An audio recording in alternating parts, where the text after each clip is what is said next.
Okay? Does that mean okay? Okay.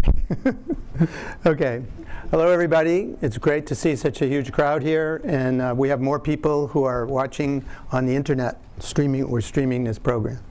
Welcome to Hayes Hall in the School of Architecture.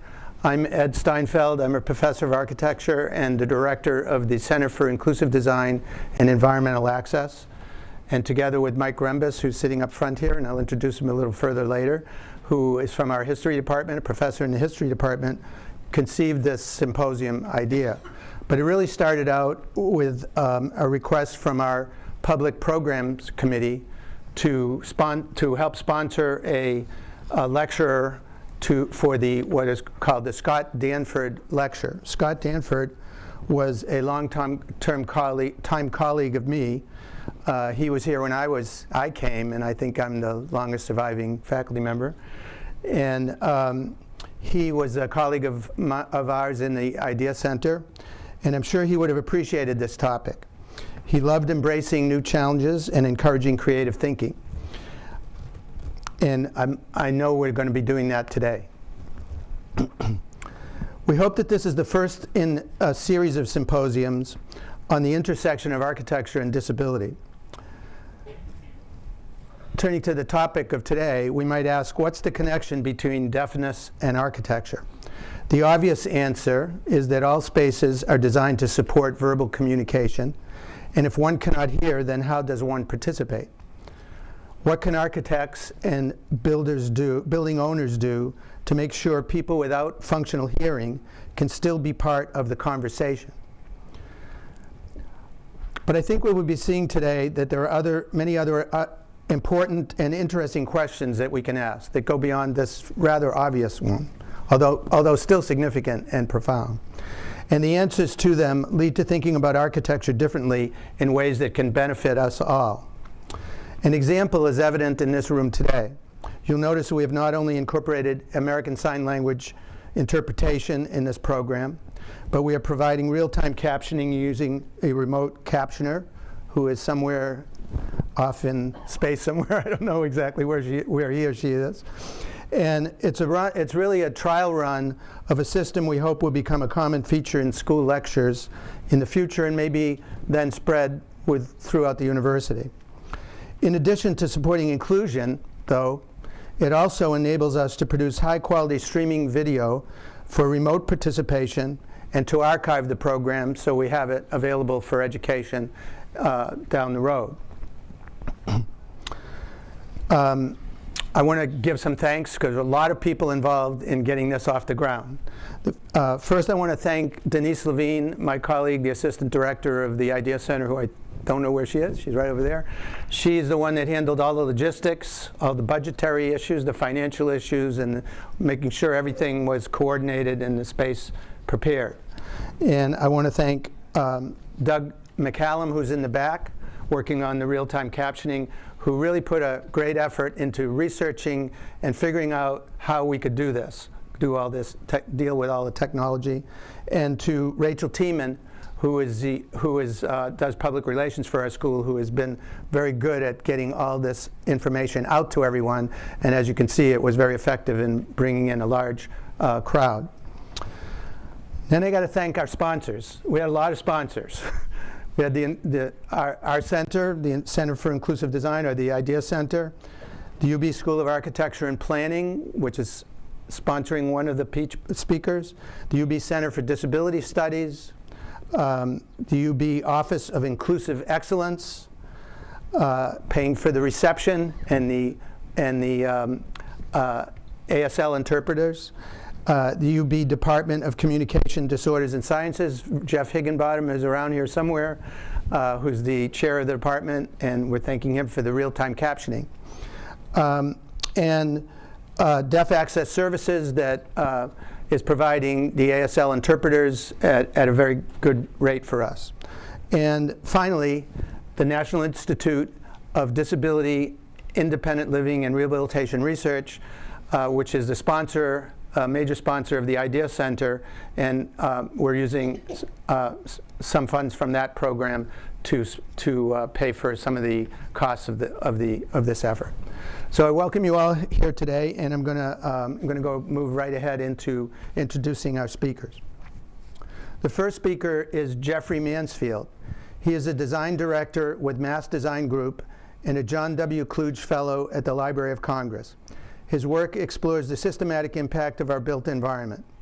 He received a Graham Foundation grant for his work on the architecture of deafness, and his work has been published in the Cooper Hewitt Design Journal, AD, Tacit, and presented at MoMA, PS1, Bergen Assembly, Sao Paulo Biennale, and the Sharjah Biennale. Jeffrey holds a Master's of Architecture from the Harvard Graduate School of Design, a Bachelor's in Architecture from Princeton University, and he attended a deaf school in Massachusetts. He's been deaf since birth. Hansel Baumann is an architect currently serving as Gallaudet University's campus architect, and he co-founded the Deaf Space Project in 2006. It's a research and campus design project leading to the development of the Deaf Space Design Guide, which received the 2015 Gold Award from the International Association of Universal Design. As an architect, Mr. Baumann developed a diverse international portfolio of projects that enhance cultural and sensory experiences within buildings for academic, civic, industrial, and residential uses. While at Gallaudet University, he has overseen the development of the 2022 campus plan and the design and construction of campus buildings using deaf space principles. For those of you who don't know, Gallaudet University is a university founded for providing higher education for deaf students. Michael Korost, our third speaker, is an author, technology theorist with an unusual perspective. His body is the future. In 2001, he went completely deaf and had a computer implanted in his head to let him hear again. It's called a cochlear implant. This transformative experience inspired his first book, Rebuilt: How Becoming Part Computer Made Me More Human. As a freelance science writer, he has written for Wired, The Washington Post, Technology Review, and The Scientist, among others. He has lectured extensively for organizations as diverse as Google, MIT, Stanford, Brown, the Brookings Institute, and the Commonwealth Club of San Francisco. He lives in Washington, D.C. with his wife and their 3 cats, which he writes a lot about. So I'm going to ask Jeff to come up and start the program with the first presentation.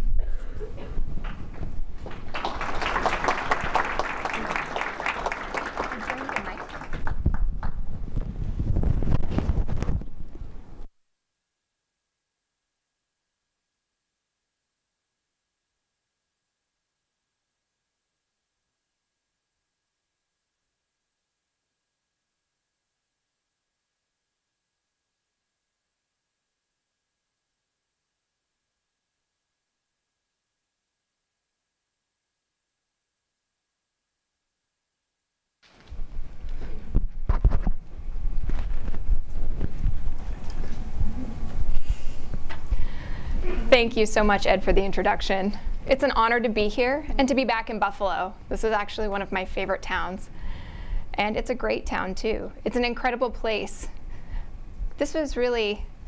I'm really excited that this has started to align with my work, and I'm happy to be incorporated into the programming today.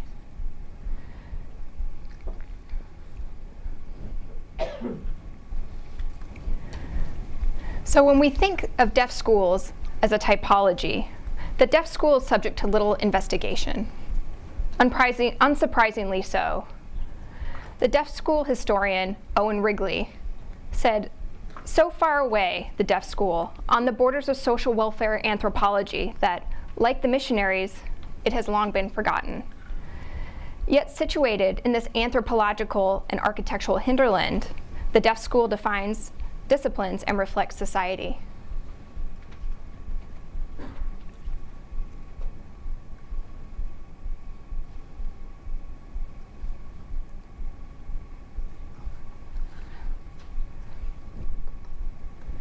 There's perhaps no more clear than at Mackworth Island, a 100-acre knob of land in picturesque Casco Bay, Portland, Maine.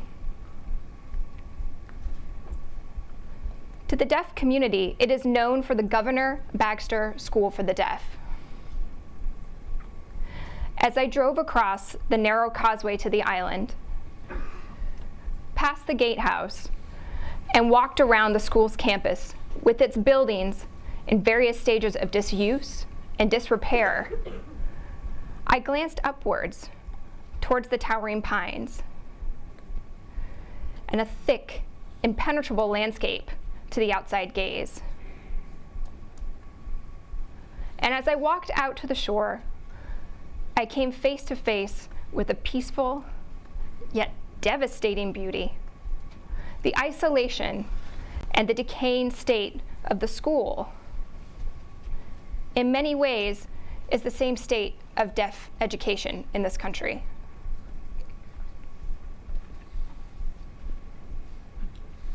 And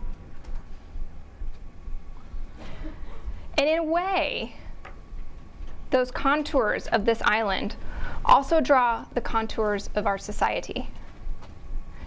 This edge condition that we see at deaf schools, we see in other typologies of isolation, such as the asylum, the prison, the hospital, the leper colony, monastery, for example.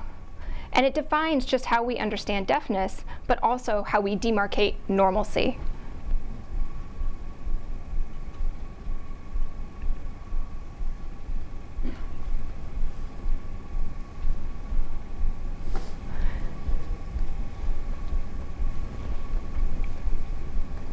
In a way,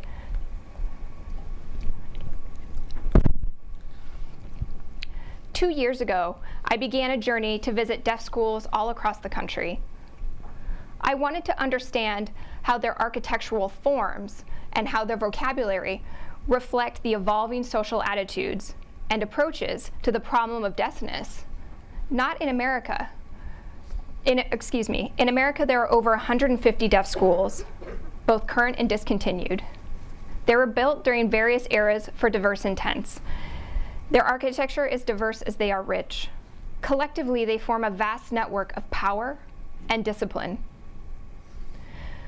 Through a series of thematic interrogations, I sought to develop a language for how we are to talk about the architecting of deafness, what it means to be, and what it means to be different in our society.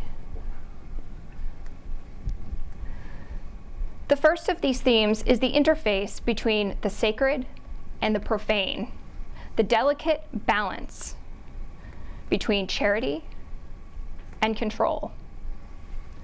The origin of the deaf school, to a broader context, the origin of school, emerged from traditions of iconoclastism and absolutism in the 18th century. The appearance of the city was a primary concern of the crown. And to maintain a degree of cleanliness, the court in many cities rounded up the indigent, the insane, the elderly, the infirm, and the leprous, and sent them to hospitals located on the outskirts and charitable institutions throughout.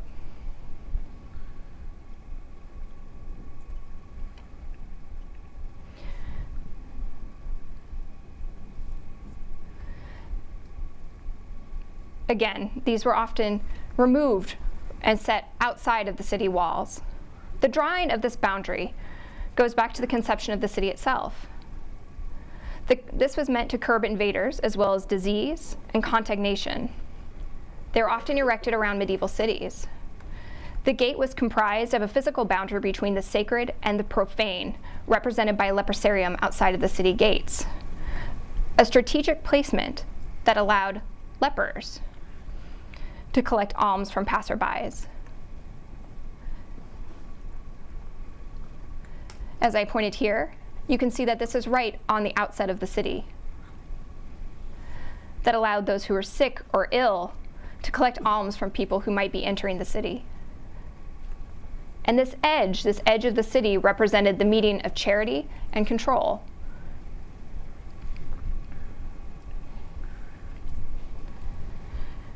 If we jump to deaf architecture, we can trace shifting attitudes towards deafness and what bodies were considered acceptable and normal. Designers of state hospitals designed deaf schools, colleges, and universities, and prisons, which clues us to the fact that language of institutional architecture are deeply related within each other.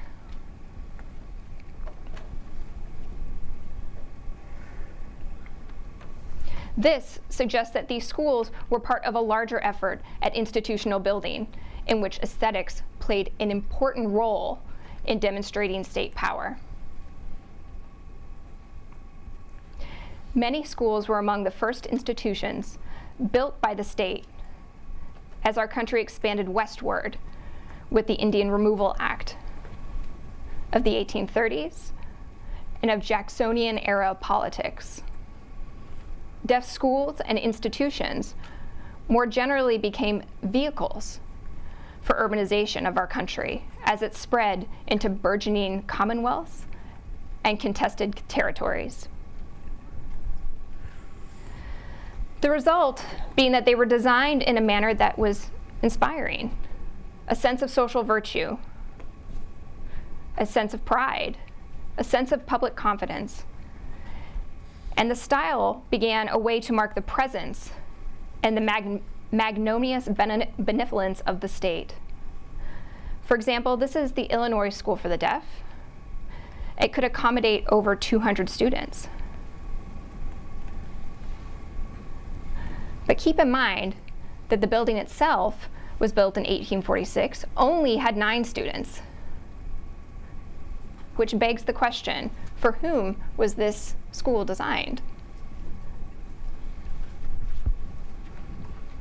Across America, many of these enormous buildings are built in enormous scale and at financial expenditure. They represented the best that the state had to offer to those who were least fortunate. So much so that the story of deaf schools is inextricable from the romanticized notion of America.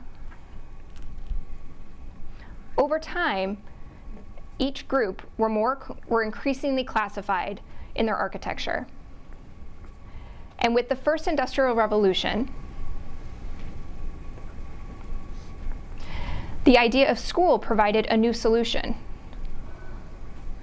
Schools would condition the indigent into a productive labor force. And this labor force would be used for the benefit of society. The state-sponsored deaf school was part of this tradition. This close affinity between industry and virtue played out as the state took on the task of addressing their indigent and deaf populations. Those who could not afford the financial cost of doing so great, and the industrial as the agricultural production at the schools became one way of offsetting the cost to the state, while also providing long-term benefits of educating the deaf in the habits of industry.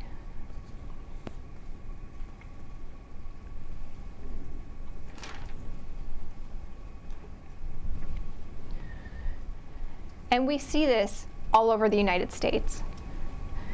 The industrial, agricultural, and vocational education naturally became a hallmark of the deaf schools. This is the Oregon School for the Deaf Industrial Arts Building, built in 1921. It is unchanged today. almost 100 years later, demonstrating that not much has changed in deaf education in the last century. And as we transitioned from an agrarian to a manufacturing society in the earliest 20th century, agricultural curriculum and livestock handling went out of favor at deaf schools. At the same time, the First World War drove rapid industrialization in America, as well as an emphasis on physical fitness. During this period, deaf schools too shifted away from the agricultural to industrial trades and physical education, the mission becoming conditioning ideal bodies and laborers.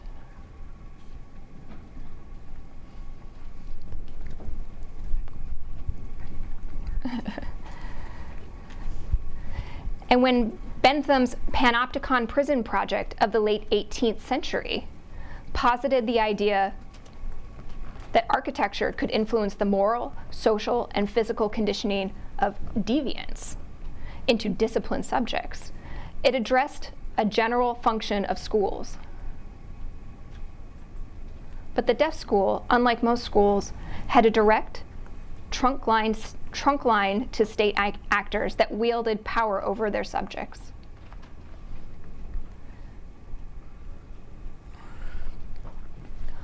Although the panoptic model has formally evolved, its primary thesis played out in some very real and terrifying ways. In many states, the deaf schools were placed under boards of control, which also govern the state's penitentiaries and hospitals for the insane. And this seems to have resulted in confusion on what the state school is and what it does. The Oregon School for the Deaf, as illustrated here, I had the opportunity to visit last year. This provides a vivid illustration. This here is the picture of a dormitory. And as I entered the dorm, it was dimly lit, it was trapezoidal, and it was obvious to me, as I stood there, that this was clearly derived from a prison blueprint. That there were windows instead of bars. There was standard glass instead of vandal-proof glass. There were wood furnishings in lieu of metal furniture bolted onto a concrete floor. But for all intents and purposes, this space was identical to what we might see in a prison environment. A centralized supervision booth, CCTV cameras, and an angled corridor for surveillance. There was also separate entrances for staff and residents. Clearly infantilizing language on the walls. Without much ambiguity, residents of the school were wards of the state and afforded only the bare minimum in design.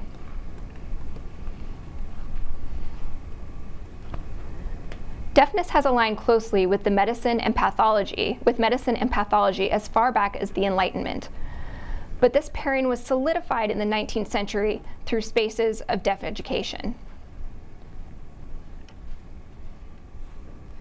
Dr. Thomas Kirkbride, who needs no introduction here in Buffalo, felt that the term asylum did not appropriately reflect medical expertise and knowledge in the 1840s and 50s. A moment in that time Foucault identified as the birth of the clinic. So instead, Kirkbride believed in the terms hospitals and institutions that more appropriately represented the prestige deserved by a new class of medical experts.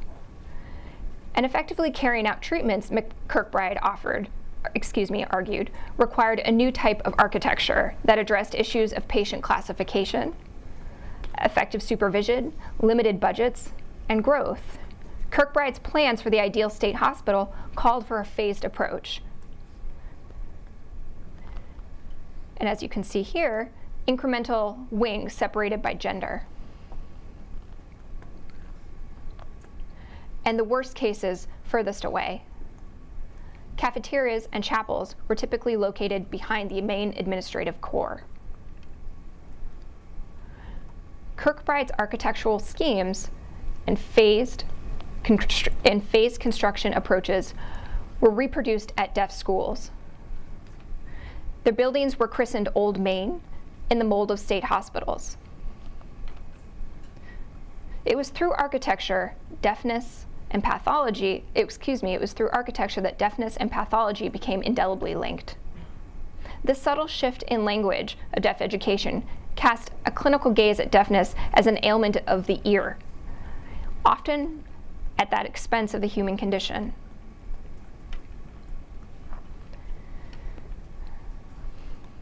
As we jump ahead to the 20th century, technological and clinical advancements have made it possible, even desirable, to extend technocratic dominion over the idiosyncrasies of environment and life.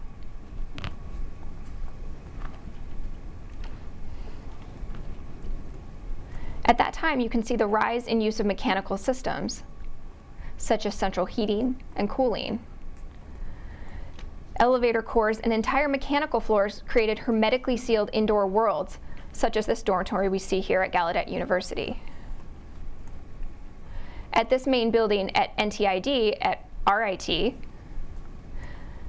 as building and hearing technologies continued to make strides in the 20th century, education also became increasingly standardized, underpinning a shift from a social welfare model of deaf education to an assimilation model. Spaces of deafness increasingly lean towards, quote, normalizing the deaf child, along with medical and technocratic terms.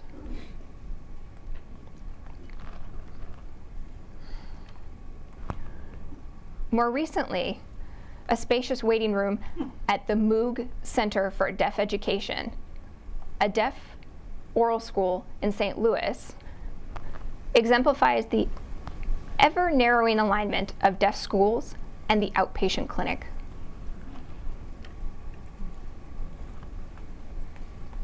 These schools are also subversive.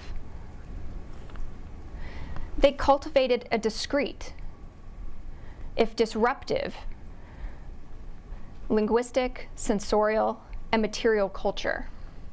And that brought dignity to deaf experiences.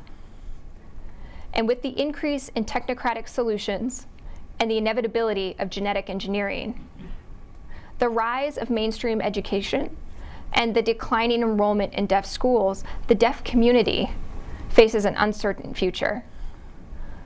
But deaf schools can be thought of sites of cultural resistance.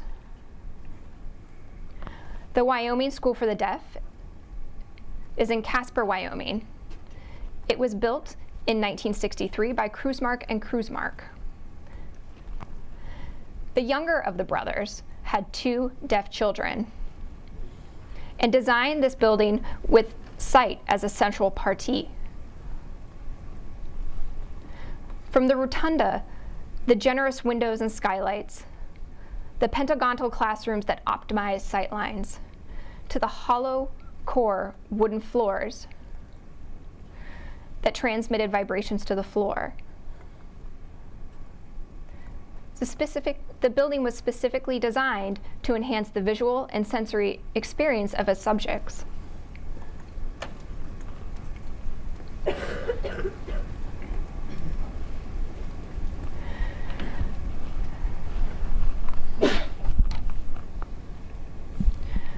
This is an example in Gooding, Ohio.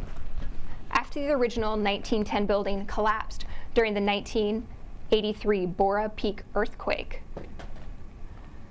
the school constructed a new structure in 1987. And this was designed to unite a once detached buildings and that had survived the quake with newly construction wings that were located on the left. Each program is expressed as a legible volume, greatly assisting with wayfinding and creating a mix of both open and closed spaces. Now understand that in Idaho, the schools had a population of blind students. So design considerations for the blind were integrated into the design of the building. If you notice here, each volume has a cornice, and each door frame has brick extrusions that assisted with echolation and navigation. About a year ago, I had the opportunity to visit Scandalen School for the Deaf in Oslo, Norway, that was designed in 1975 by Sverre Fenn. Fenn recognized that the deaf classroom had a tendency to assemble in circular arrangements, and consequently designed classrooms and the entire building based on this unique norm. Its buildings integrate into the landscape, maximizing multi-level sightlines, optimizing natural light, and accommodating sign language instruction with circular and semicircular geometries. It uses soft omni-light fixtures to ease the glare of artificial light and is scaled to the height of a child. The deaf school was, for me, as it was for hundreds of thousands of deaf people today, also a sanctuary. I felt as though I belonged. I felt natural.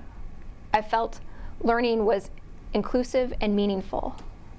Although it occurs on the margins of society, the deaf school is central to our understanding of it. Deafness does not need to exist in a bubble or a vacuum, but it is a fundamental part of humanity. What does this mean for our spaces? And how can we design for inclusion?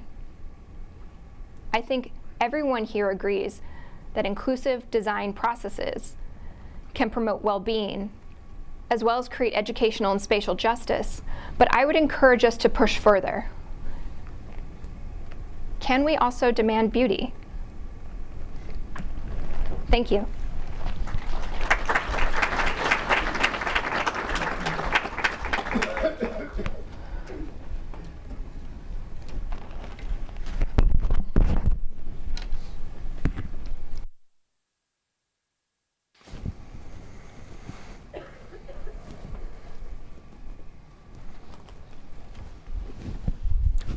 I've got one on.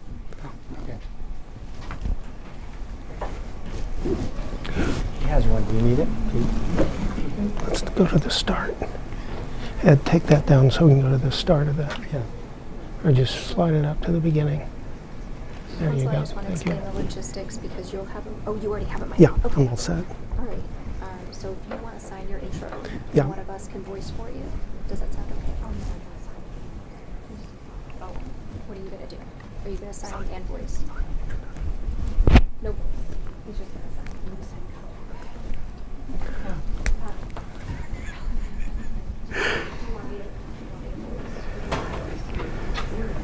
I'll do it.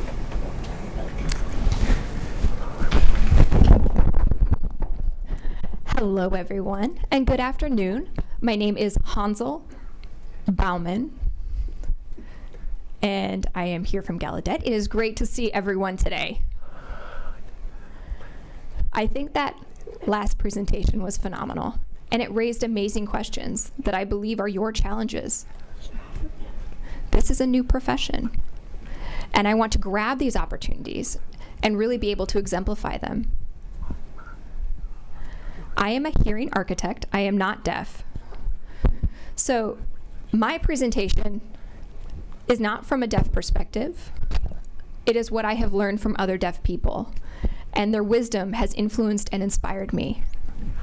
And now it's up to you to figure out how to take up the reins and do the work. So now I'm going to transition to speaking and let the interpreter sign the rest of my presentation. It's a bit more complicated to be able to sign it, so I'm going to let them do their job.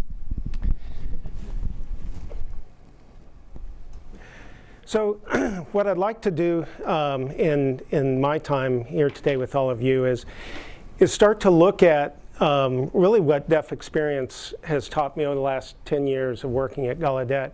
And I think for me it's really challenged how I even think about the first moves to make in a design process.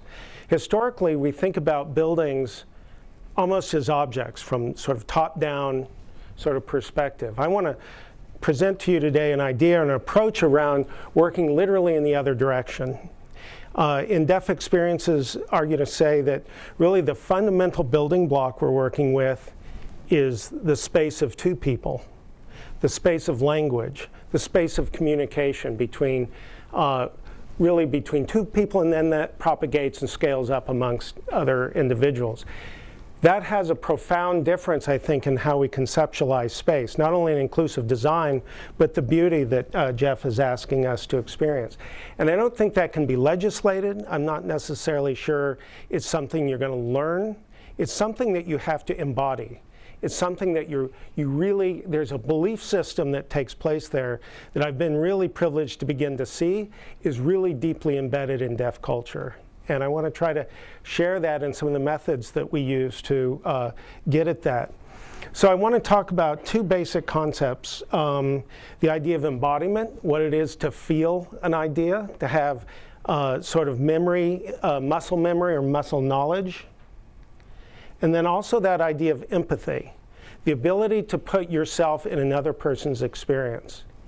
If you think about the world that we're all going into as professionals right now, I think this will really resonate much beyond working in the world we're here to talk about with the world of disabilities per se, but will really extend to working within the vulnerable populations, which frankly we're going to see an incredible growth of, be it aging population, being it those displaced from their homes due to political or weather events coming up. All of those are very stress-making conditions that in fact what we're talking about here goes beyond designing for people with disabilities to designing for everyone. If you kind of reframe that another way is to say, we're all only temporarily abled. So if you really, I think it begins to try to reshift how important it is that we think a little differently about buildings, not so much as objects, but really as an extension of the body and of the human relationship. So one way to get at that, I want to have you embody an idea of empathy.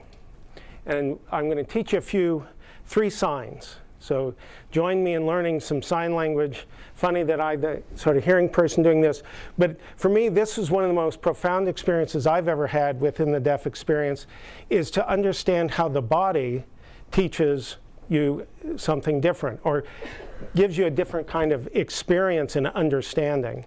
If I could just jump in for a second. Could you guys move over a little bit so that you're both in light? Okay.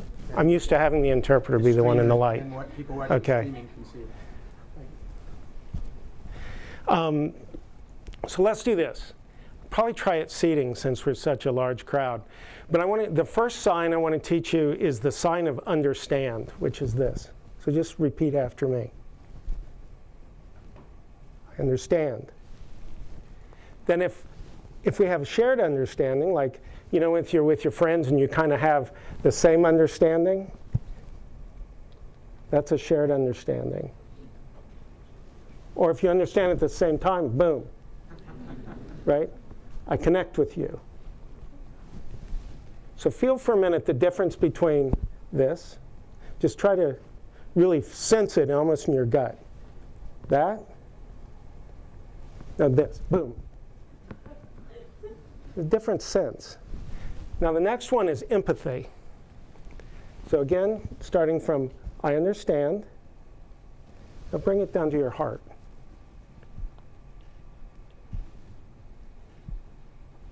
Again.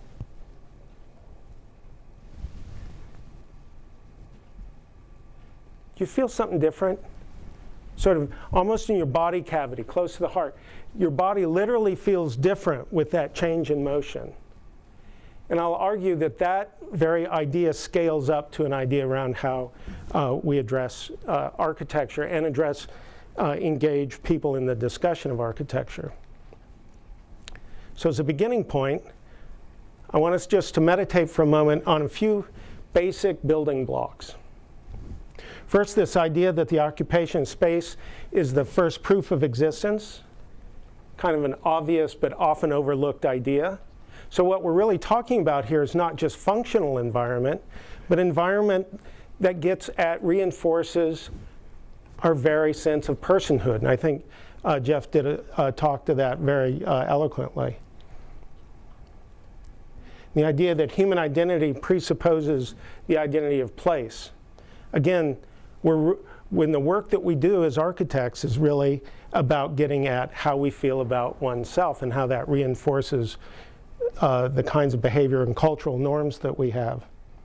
And it's particularly highlighted in deaf experience when you look at Edward Hall's quote of people from different cultures not only speak different languages, but they inhabit different sensory worlds. So how do we, the only way we're going to be able to be effective at designing for other sensory worlds is in essence to begin to take that bridge and work from a kind of more empathic point of view. So a few working fundamentals making sort of operationalizing this idea of deaf space. We look at this term or concept of deaf space from an architectural standpoint of this very simple condition that the world's largely designed by and for hearing people. It's not designed with this other sensibility, or that there are even anything other than the normative sensibility in mind. A simple case to look at is on the right slide. These are 3 of our students who are walking along a sidewalk. You can see immediately that sidewalk's not nearly wide enough to carry that visual conversation. That space of the visual conversation, that's a basic building block that we begin to measure hallways, measure rooms, from the space that it takes extra space to read, see, and express sign language through. Also, the truck coming up from behind, the threats, the ability to know where you are, sort of spatial wayfinding, spatial awareness is essential. That's also a condition there. So what's beautiful about this to me, and from an architectural perspective, is this idea that there are daily acts of cultural customization. Within deaf culture, within sort of deaf community, there are daily operations of how you modify that environment to fit your ways of being. And that is really an act of architecture taking place on a minute-by-minute basis. It, in effect, becomes a socio-spatial condition around modifying space to create community. And the quintessential, or sort of the archetypal example of that is the conversation circle. This is an image from one of our students' research projects that wanted to test the validity of the conversation circle. What you see here is students had put out tables across the cafeteria in the university lunchroom and switched out what were round tables with large, awkward tables to see if that impacted how they would shape social distance. As you can see quite clearly, they're picking up the circle even around the kind of jaded edges of the table in a way to create those even sight lines. So they're deeply embedded or embodied sort of social spatial conditions that you could begin to design buildings around. It's also important, going back to this idea of meaning and how architecture carries and reinforces identity and meaning. I think Jeff also spoke well about this idea of the medical model, this idea that it's society's goal to normalize those who are different. So in this case, oralist education, the idea of having deaf people hear and communicate like the oral hearing community. On the other hand, there's the cultural model, this idea that being deaf is another way of being in the world and has something to offer through that difference, that there is value in human diversity. And it's within that model that certainly the Deaf Space program lives within. So what are the implications to architecture? Giuliani Polisma put forth this idea of the qualitative imaginations, that we as architects can begin to think in almost 2 different camps or trains of thought. On the one hand, which I think tends to be more traditional in Western architectural schools, this idea of the formal imagination.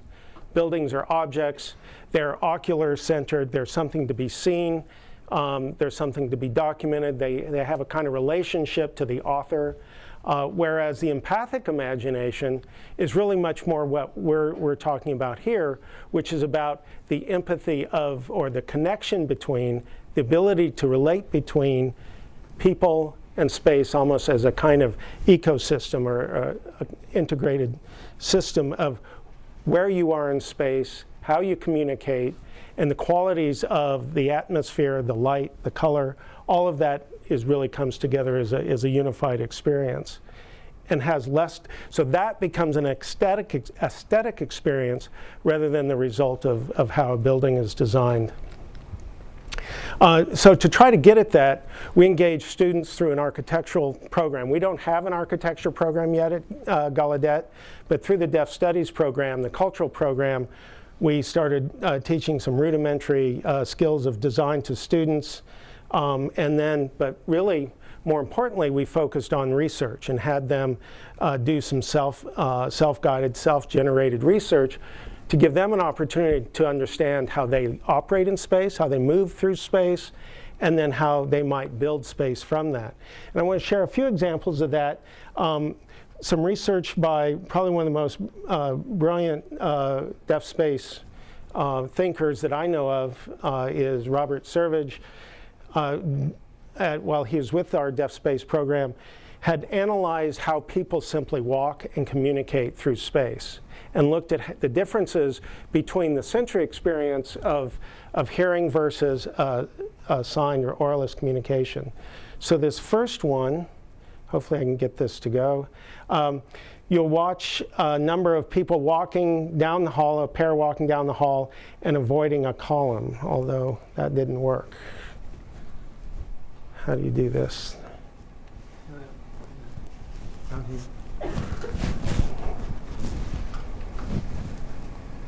Ah, great. So you notice, keep an eye, it'll repeat here in a minute. So keep an eye on the steps, just missing that column, and they're in lockstep. So something's taking place there that I think is really a profound notion around. You'll notice they're not focused on moving forward. They're focused on one another. So what role does the built environment have in helping wayfinding when the conversation is focused inward rather than forward?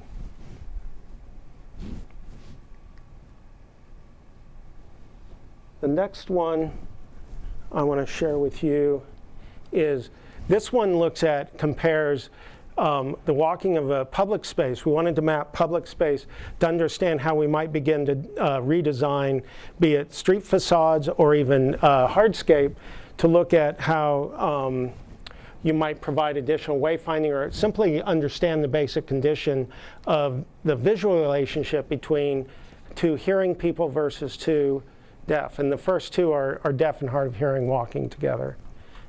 These images are GoPro mounted cameras on the foreheads of the two interlocutors. And you just keep an eye on how they're in relation to one another.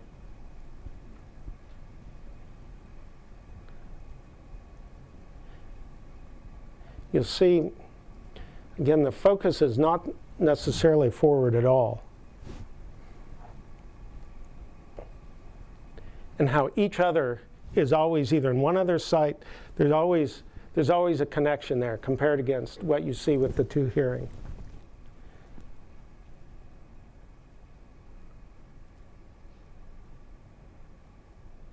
So you don't even see each other.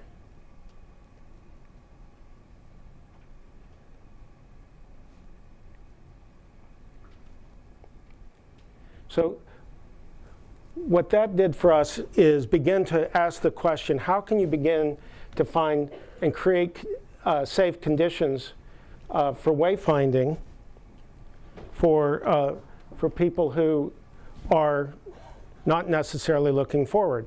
This, of course, is pretty applicable today when everyone's sort of on the cell phone and distracted walking down streets anyway.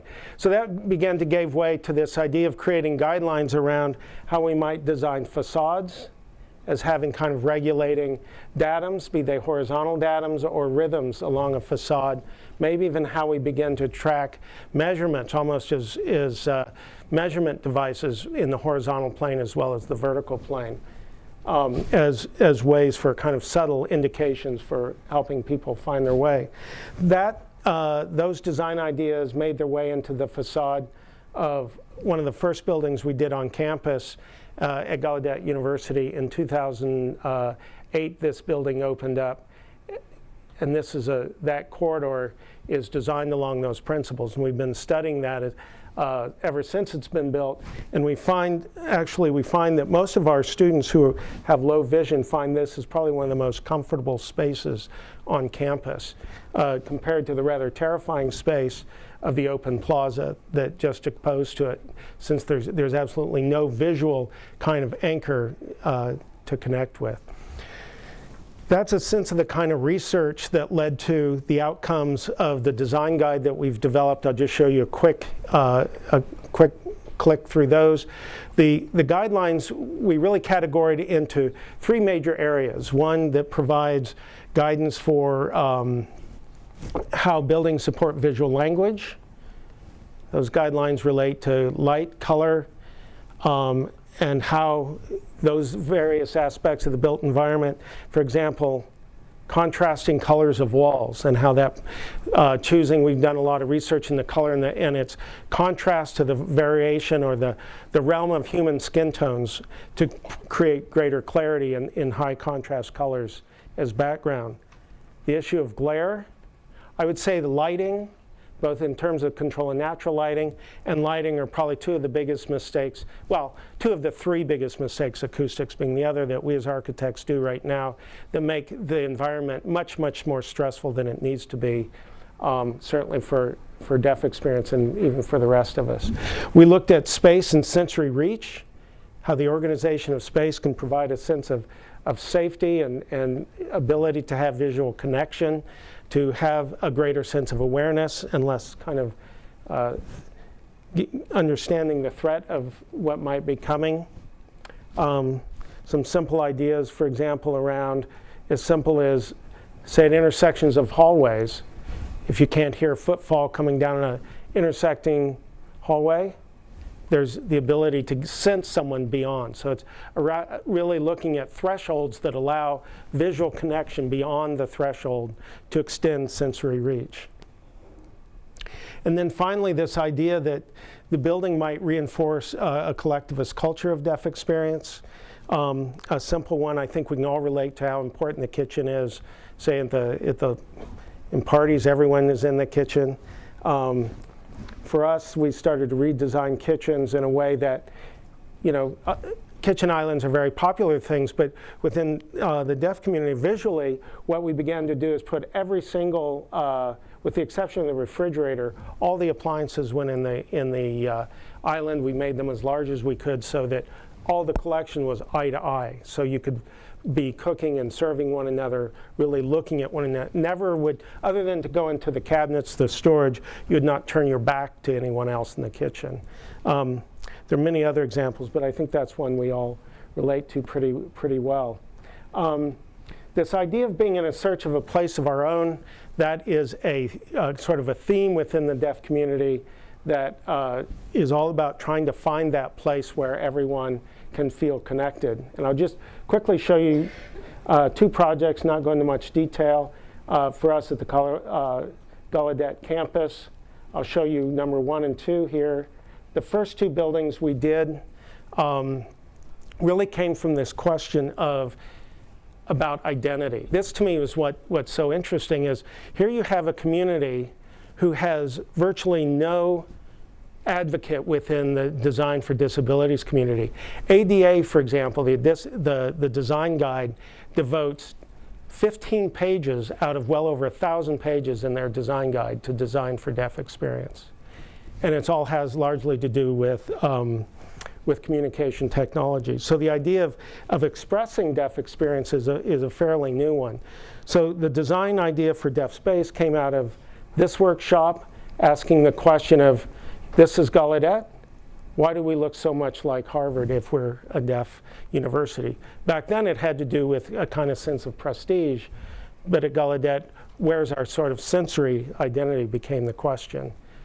Their first work was mapped out in experiential maps around experiences they might have moving through a building.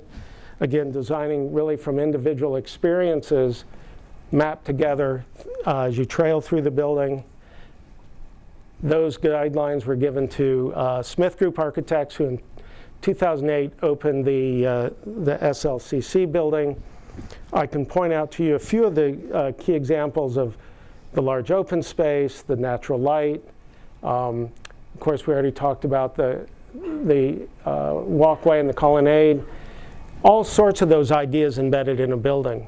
But what we found out after occupying the building, there's still so many things we hadn't done right. So many unintended consequences. We knew something wasn't happening. So we began to look at the process, and this is what I want to talk about in terms of inclusionary design. The importance here was we began to track on the number of hours of users and how often they engaged in the design process over the whole design and construction process. We all intended to include everyone, and this is fairly traditional projects, include everyone very early on. So there, you see there's a spike there of everyone's included, offering up their ideas. But then the problem is, then all the real design happened on the downside of that slope, where the architects really began to focus on their work. And this idea of designing the building to a cost happened way late. So there's no relationship between the ask and ultimately how it got done. So to me, what that's doing is, what that's saying is, this is a process that's propagating that paternalistic point of view, where we are we're caring for the ward of the state. The students, the deaf community, had no say or no empowerment later on in that, making the important design decisions. So we wanted to change that power dynamic in the next building we did, which is this dormitory here, completed, designed by LTL Architects, supported by Quinn Evans, LTL out of New York, Louis Taramaki Lewis, engaged. They won a competition. We changed the process to a design competition, design build competition, where the four teams had to spend 3 months working with our students and faculty, and they had to come to a point that said they had to certify they were on budget. And that's really important. I know it's kind of not very interesting to talk about budgets. I sort of hate it myself, but if you don't do that, you disempower those whose building that you're designing ultimately for. And I think that's where this building really came as a success. You see it has a very different profile. It has a very different profile. The competition allowed that conversation of dollars, and all of the design work happened in that much larger peak. So it was about really designing it, not just engagement, but really effective engagement.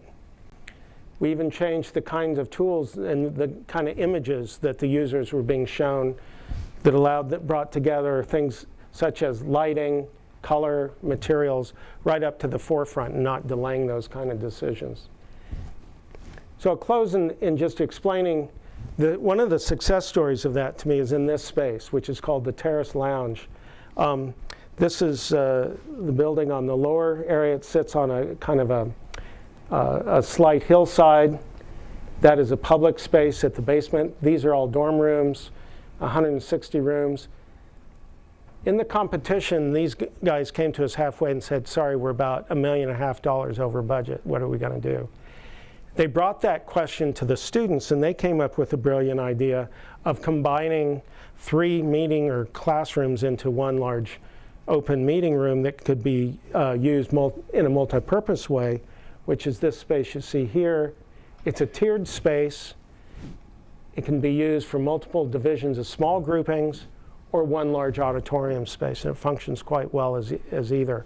That allowed us to get rid of a lot of extra expense in the foundation as we just let that building go down that gentle hill. So the very beautiful way that it just lightly touches the ground, but functionally works very, very well. Those were all ideas of the students.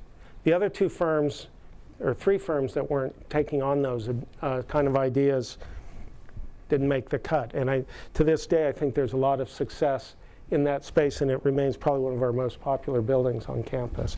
So I'll just close in saying that is an example in how that it's not just about changing ideas, but also changing the whole system, I think, in which we conceive and deliver buildings that the deaf community, I think, is really inspiring us to rethink how we go about doing that. Thank you.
Before Michael starts, I just want to point out that we're going to have a panel discussion afterwards, so write down your questions, and we'll have plenty of time for Q&A then.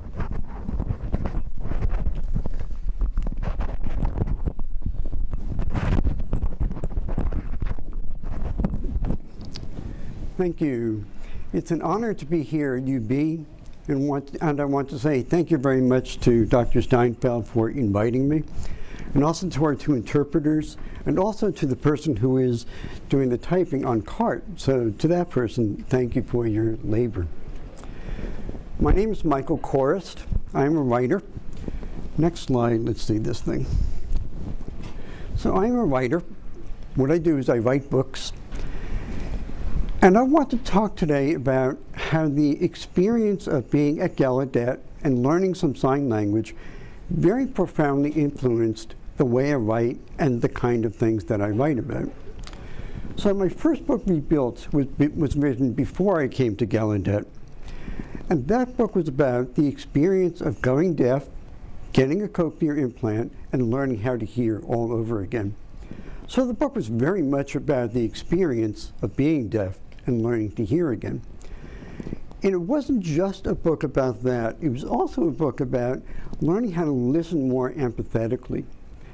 When I went completely deaf at the age of 36, I realized that learning to hear again was not just a matter of unscrambling complicated phonemes that I was getting from my cochlear implant, which did sound profoundly different from the hearing aids I had worn all my life. It was also a matter of learning how to listen empathetically to another person without running my own response back in my head before I got a chance to talk again. So that's why the book is titled, How Becoming Part Computer Made Me More Human. I became a better listener as part of the project of learning how to become a hearer in a new way. But I wrote this book before I came to Gallaudet. My second book, Worldwide Mind, I started writing just before I came to campus in 2008. So I was there for just 1 year, the academic year 2008 to 2009. So I learned a little bit of sign language. I did not learn it deeply. I got to maybe the conversational level of a 5-year-old, you know, like my name is M-I-K-E, that kind of thing. But the experience of being in Gallaudet and seeing how people communicated in space was fascinating. I would see signers sign to each other across a busy street, through windows, across floors.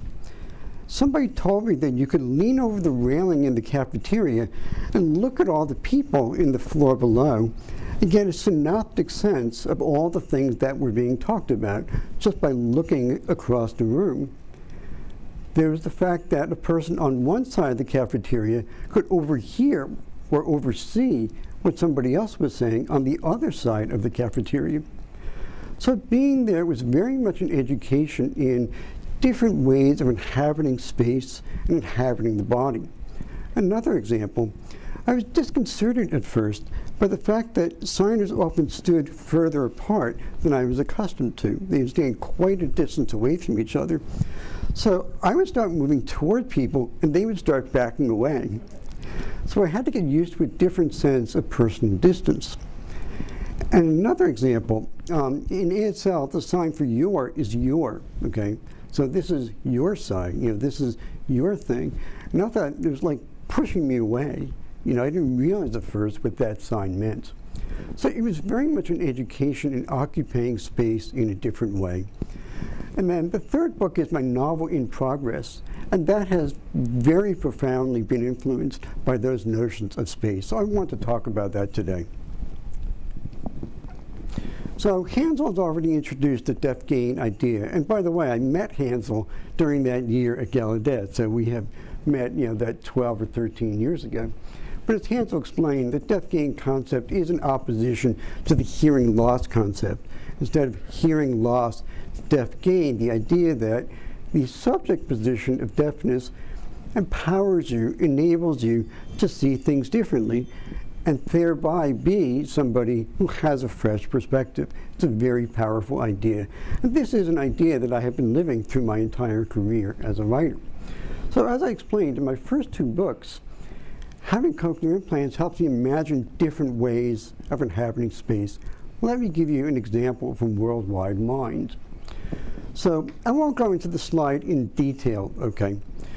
But here was the question that I came to when I wrote Worldwide Mind.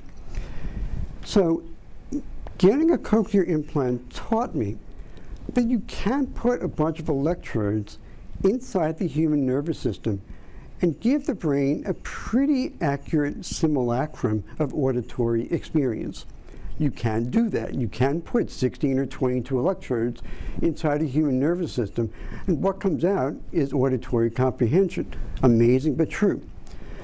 So for Worldwide Mind, I wanted to take that question to the next level. If you could do that for the ear, could you also do that for the brain?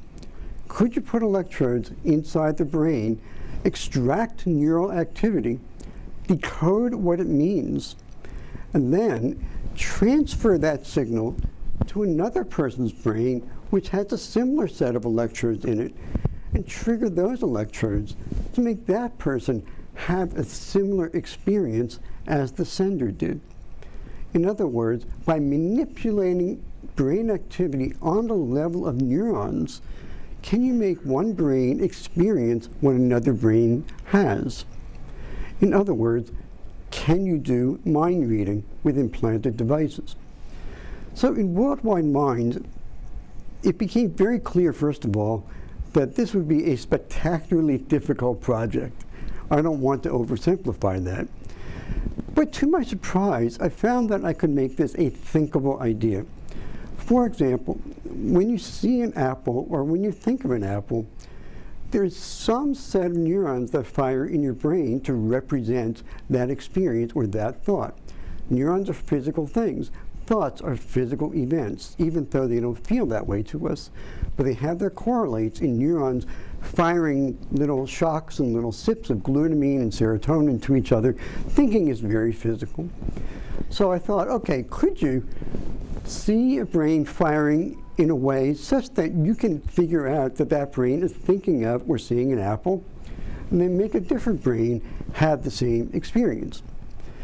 And the answer that I came up with very provisionally is maybe yes in a very distant future. I did not want to prove that that was possible, but I wanted to ask, what possibilities might that open up? So here's one example. So there's a scenario in the book called the drug bust. And as I look back on it, I think this was a very militaristic, violent scenario, but it seemed to work at the time.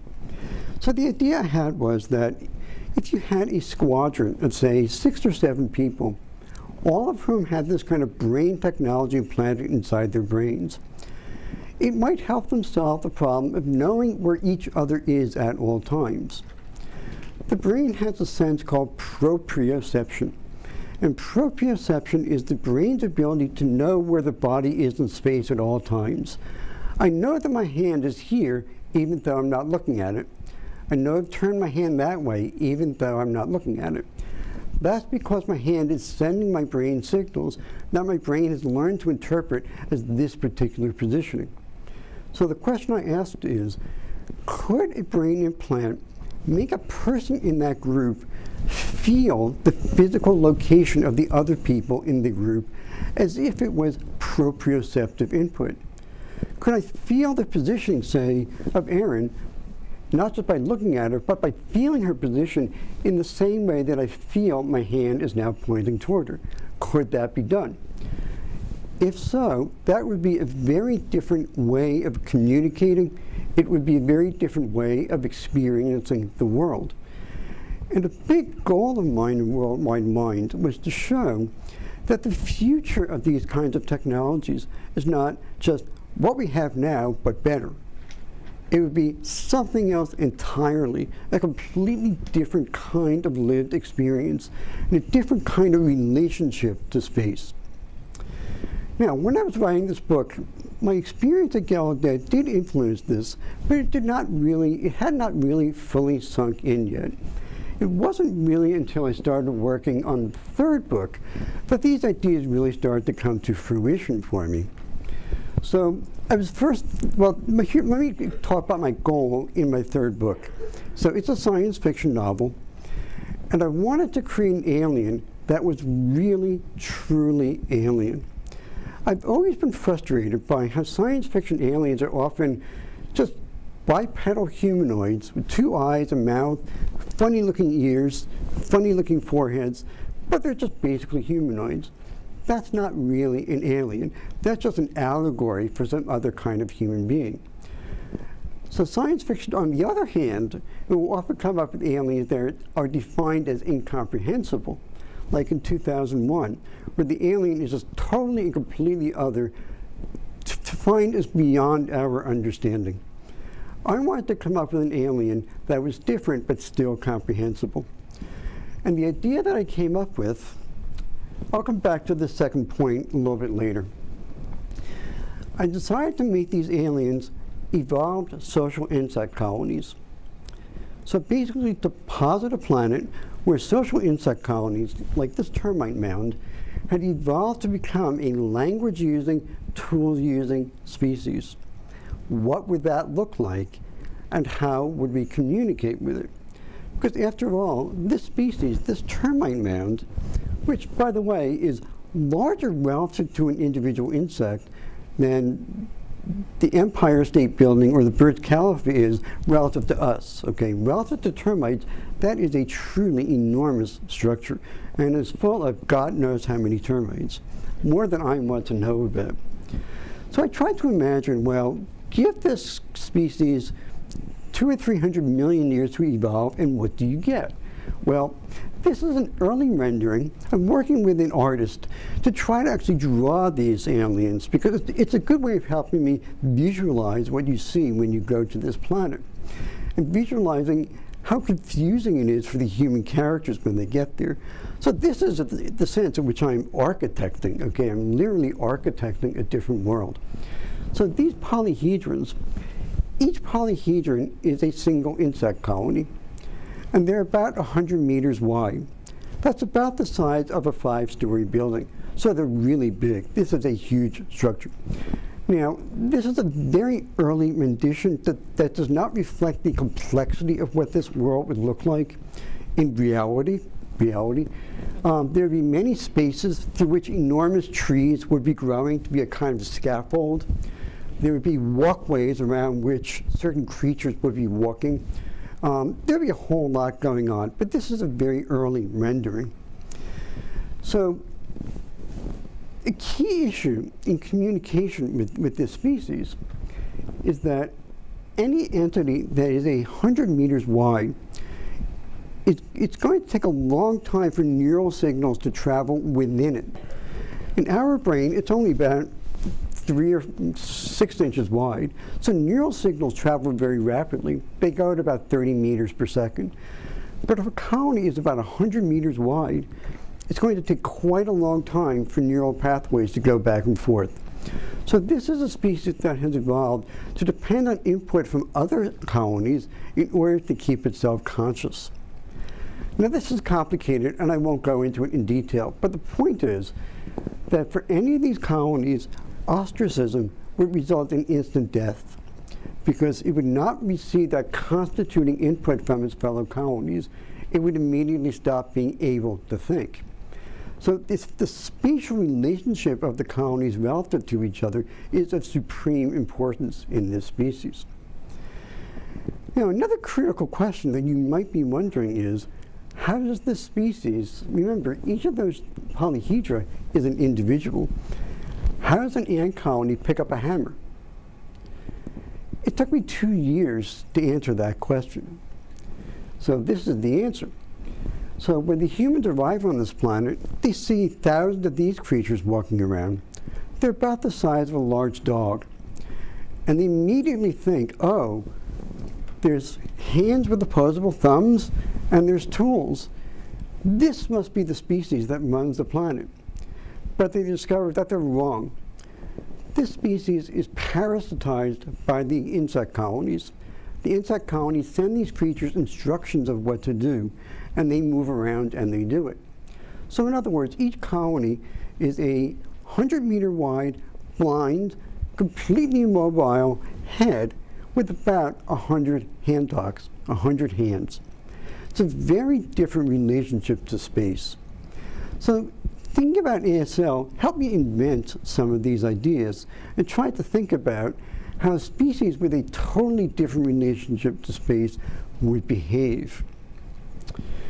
So another thing about the hand talks is that these things up here are actually honeycombs, and that helps explain how they are parasitized, because the larvae inside these things are thrusting their axons through holes drilled in its skull, and that is how the thing is controlled. Anyway, I could go on and on for hours about this species. Having written this book, I feel like I discovered this species and that it really exists, instead of the fact that I made it all up.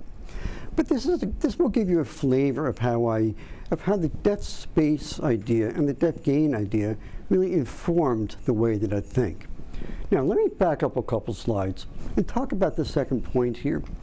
And this is where disability comes in. So there are two main protagonists in this novel. The first protagonist is human, name is Jonah, and Jonah has a cochlear implant. A cochlear implant radiates radio signals all the time, because the headpiece is sending information by radio through the skin to the implant in the skull. Because this alien hears principally in radio, Jonah is the only human being that it can hear on a routine basis. So it makes contact with them based on that. So because of his deafness, Jonah is the human that this alien approaches. I thought that was kind of cool. Now, the main alien character is one of these insect colonies on this planet. And it too has a disability. It has difficulty controlling its hand talks. It has a kind of, what's the right word? Not quite the equivalent of Parkinson's. It's got a motor disorder that makes its hand talks kind of stagger around. And its hand talks have relatively more autonomy because they're not as tightly bound to the colony. So for that reason, this colony is more able to recognize that when these strange beings show up that are about the size of a hand talk, that these are not simply hand talks of some other colony, that they are, in fact, independently thinking entities. To us, this became like coming across a crawling severed hand wriggling along the floor and realizing after a while, oh, that severed hand is actually an independent thinking being in its own right, and I need to treat it as such.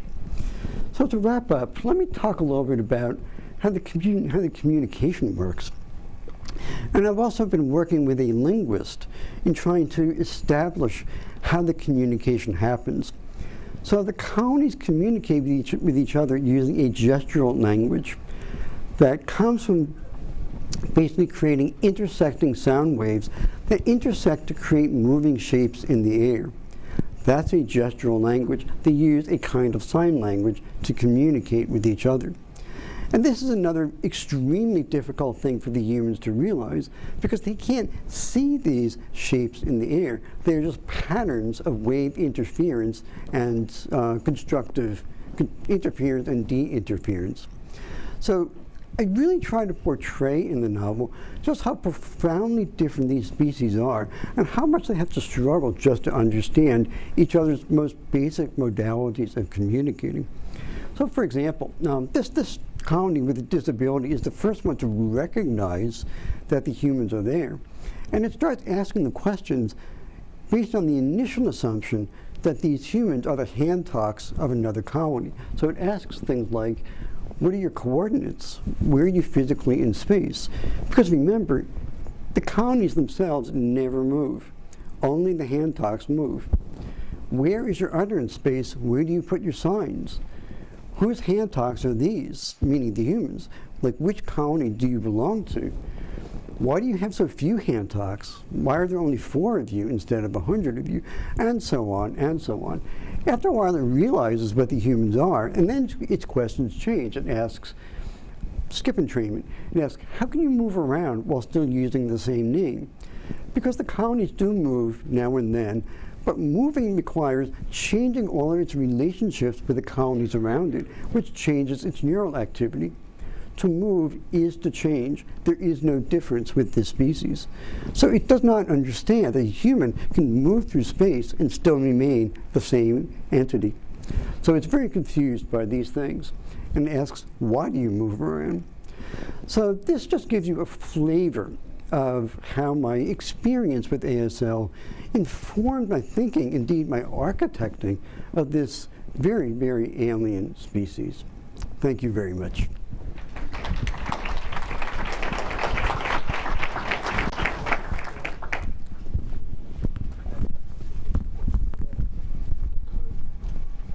I'm not sure I understand. Oh, it isn't?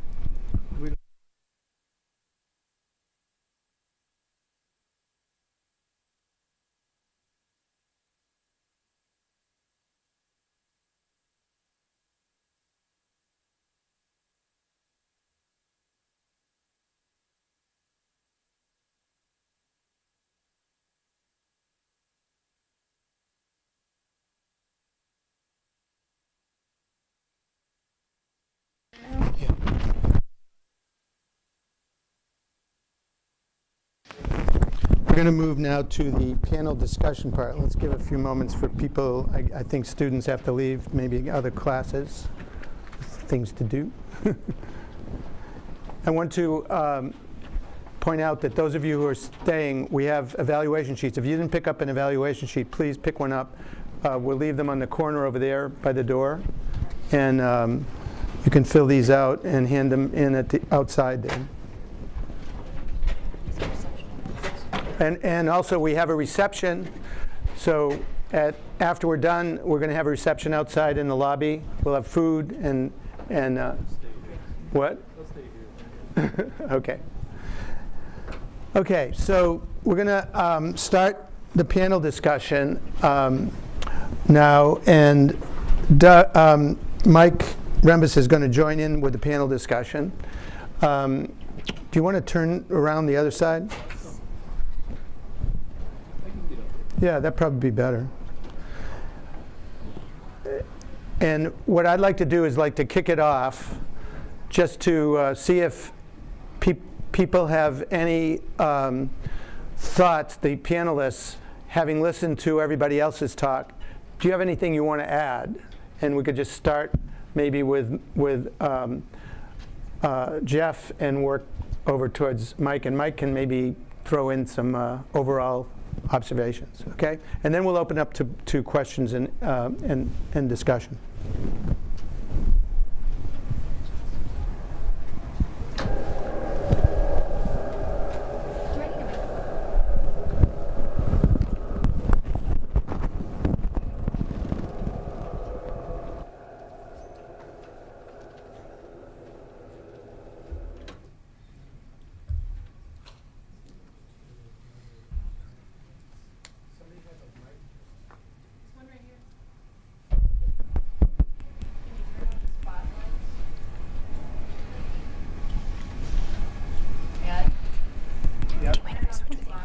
You mean these lights here? The front row. I think that's my box. Can you do that, Doc? How do we turn these lights on?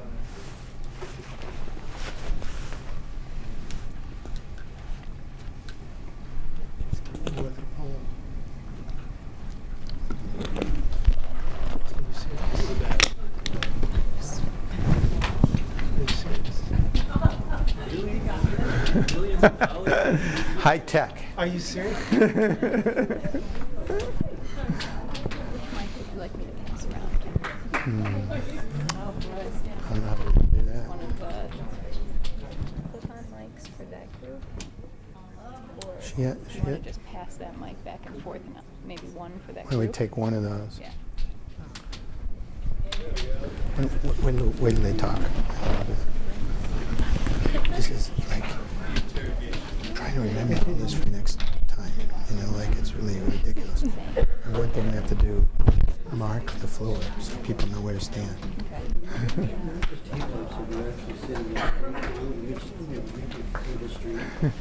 The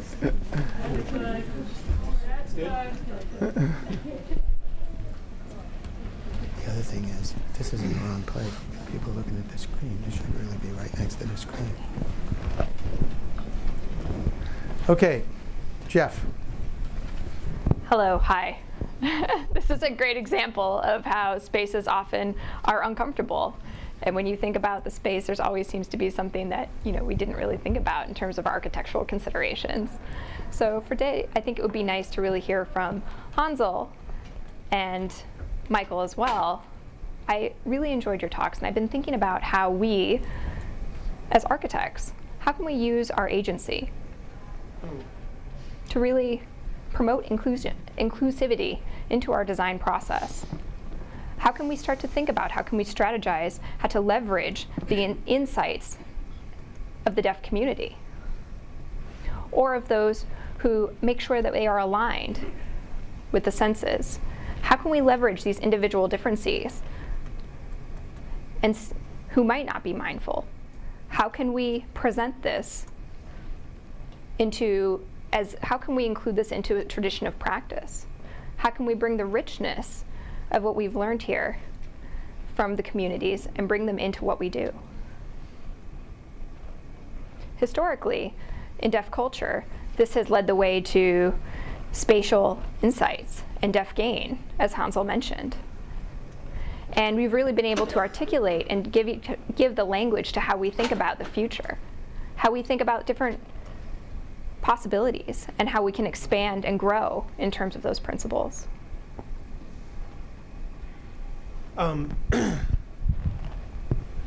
That's a great question. For me, I think it starts with a conversation. Certainly, I think the wisdom that deaf space has to offer, deaf people have to offer, really the world, is how to be, I think, how to care for something larger than what we're typically are thinking of. I mean, to put that in a concrete context, if you think for a moment the experience that refugees are going through right now, for example, what it is to be unhomed, taken out of your home, you're then held in a temporary place. Those facilities are all about nothing but life-sustaining experiences. They have nothing to do with well-being, how you're, the quality of life. And I think, to me, what was most impressive about what deaf wisdom has to offer is how the subtleties of space influence and inspire quality of life. And I think we have all sorts of examples around the country right now where marginalized or vulnerable populations would really benefit from us thinking about the quality of space that everyone inhabits, not just the fact that the basics are met. And that's a conversation we could start through all sorts of different social infrastructures, be it through the church, I think Gallaudet University, more than anyone, has the capability to sort of disseminate that knowledge around the country, but certainly through sort of social infrastructure, social media. I say social media, but I worry a little bit about that because I think ultimately what we need to be doing is having a conversation.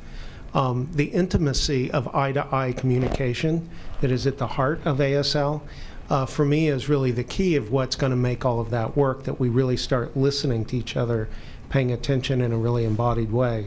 But it really starts with conversation, and there's all sorts of ways we can do that.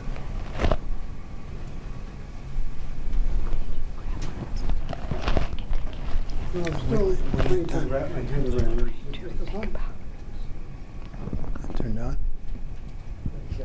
Testing, is that on? There we go, thank you, Hansel. Yes, I'm still trying to wrap my head around the answer to Jeff's question.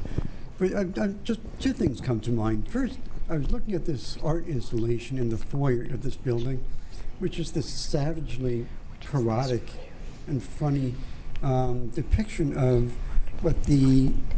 of how to guard our borders at airports. It's so bizarre, I can't quite wrap my head around it, but obviously whoever did that is thinking about the way we guard our borders, the way we police our boundaries, and coming up with some very creative solutions for doing that differently, which I really admire. Yeah, that's the only thought I have at the moment. I'll think of more as it goes on. Do either of you have comments or questions that you want to? Because Ed said we would work our way down the. Yeah. I would sort of pose to my colleagues a similar question, or to both of you. Where you see your current work, kind of your current line of work, how does that operationalize or move forward in a way that I think in some ways you're getting at, Jeff? How do you, the work that you're doing, how is that going to move forward?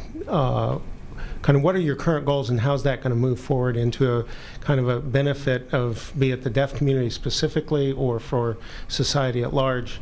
I think being an architect, that might be more clear. I'm also super interested in this idea how a book like the one you're working on, what does that have to tell us about the future that we're headed into, or what are the lessons we might take away and apply to a bigger picture that we're all interested in building the environment?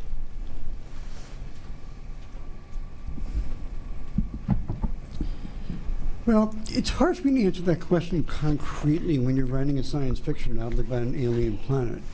But I want to, it's always been very close to my consciousness that I'm writing a book titled How to Talk to Aliens at a time when half of America feels profoundly alienated from the other half, okay?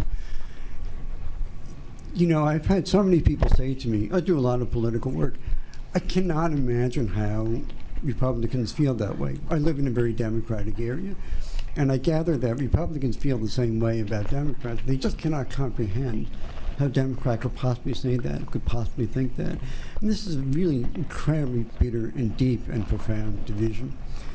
So the novel is kind of an allegory of talking to the other. And that raises the interesting question of why you would want to talk to the other.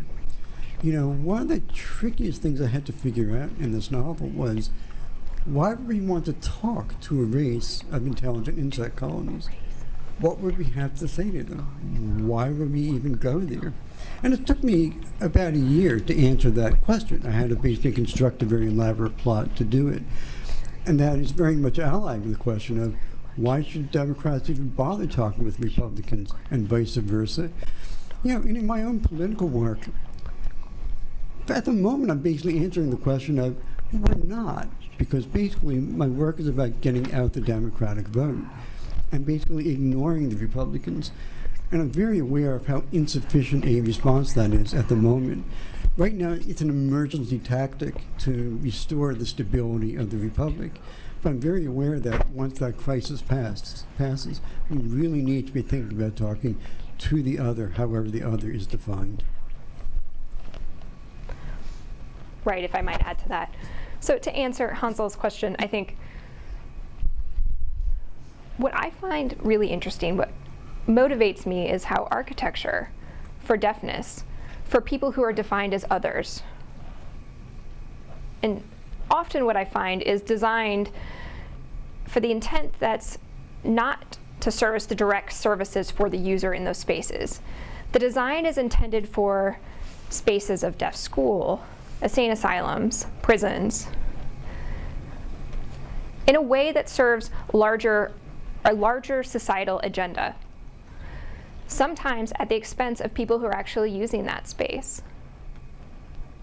So I want to be able to look at that and really make this claim, make the argument, is this space built? How is this space built, and who inhabits it? And, you know, I think there's a huge push right now in terms of deaf gain. There's obviously, we want to make sure that architectural spaces are built for the inhabitants and those who are using it, but I believe there are other types of things that should be on that checklist.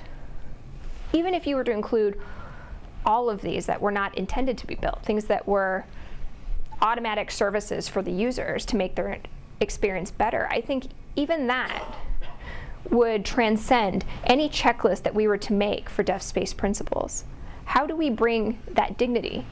How do we bring that dignity to the users, and how can the users of the space, how can that space transform a system? How can that space transform society's perception of these spaces and the people that inhabit them? And I think, and here as architects, we have to go back and we have to start to think about how can we have these conversations where we would develop deep engagement with the users, communities, and the stakeholders? How do we do the research? How do we think about the overall value, and how do we demonstrate that? I think to elevate voices and to architecturally design with intent to be sure that those services are developed efficiently for everyone involved.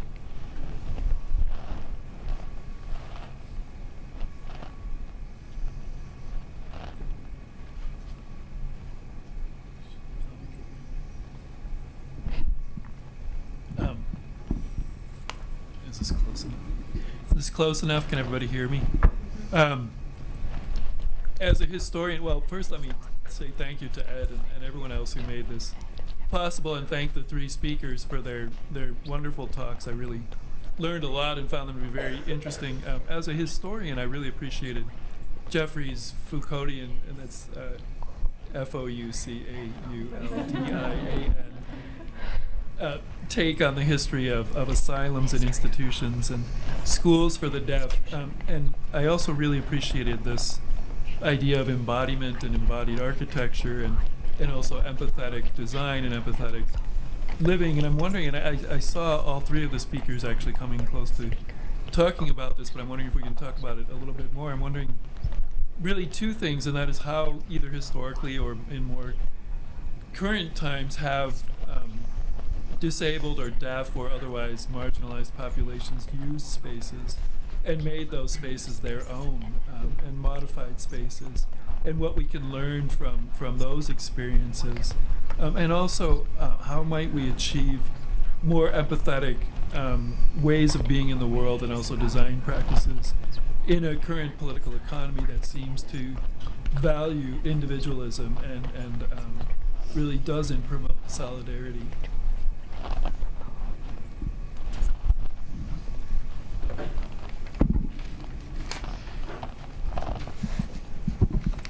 Well, the first thing that comes to my mind is cruise ships. Okay, so just to tell a little story, my father's wife invited us all on a cruise to celebrate my dad's 80th birthday or whichever it was, and it was on one of those gigantic, ultra-commercial floating palace cruise ships. And I loved the boat as a piece of technology. I was endlessly fascinated. I walked every single deck. And my wife hated it. She could not wait to get off that boat. And one thing that was very clear was that the boat was not set up to allow you to experience the ocean. It was ruthlessly set up to force you to spend money in the interior of the boat as fast as possible and as often as possible. It was designed to make you spend. It was designed to make you drink also. There was an Alcoholics Anonymous chapter on board the ship, and it just kind of blew my mind. Why in that situation would want to go on a cruise ship? So it really showed me in a very powerful way how the built space constrained your options. My wife wanted to sit and watch the ocean. She could. I mean, there was a veranda, but the railing was so high that you couldn't see the waves, and almost no waiters or waitresses would come out to see if you could have anything. So the ship was sending a signal that if you go out there, you have passed beyond the pale, and you are in the hinterlands where nobody's going to care about you. Okay. So it was such a clear example of the architecting of a space. We both reacted to it in very different and very conscious ways.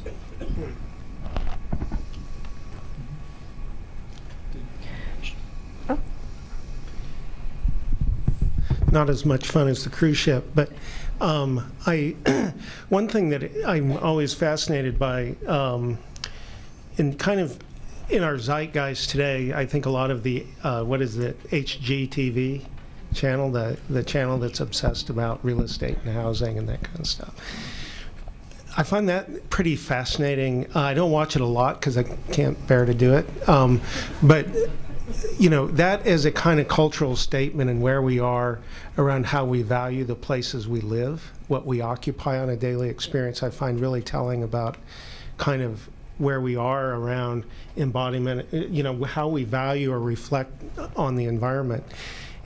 But what I do think is also interesting, in parallel to that, you have this real growth of people, of all of us trying to get back to the earth. There's the whole gardening movement. There's the farm to table movement. It's really happening in the whole food culture around coming back to who we are and having a greater sense of, through food, communion and what we put in our bodies. And I think that's almost foretelling that, plus the sustainability movement. The fact that I could say lead at a party, and that's a kind of cocktail language now. Everyone, for the most part, everyone, and there's probably here don't know what I'm talking about. The sustainability checklist is something everyone thinks about now. So that's become in kind of common sense. The idea of communion over food is returned as common sense. And I do think that the next wave is places that we inhabit will become part of our common sense. And I feel like we're on the precipice of that. Unfortunately, I think what's going to force that on us is going to be some discomfort around some of the challenges that we're currently facing, be it political or environmental, urbanism or inequity, wealth, or whatever those forces are. But all of those, I think, are going to begin to force on us a question. We're going to have a choice how we respond to those vulnerabilities.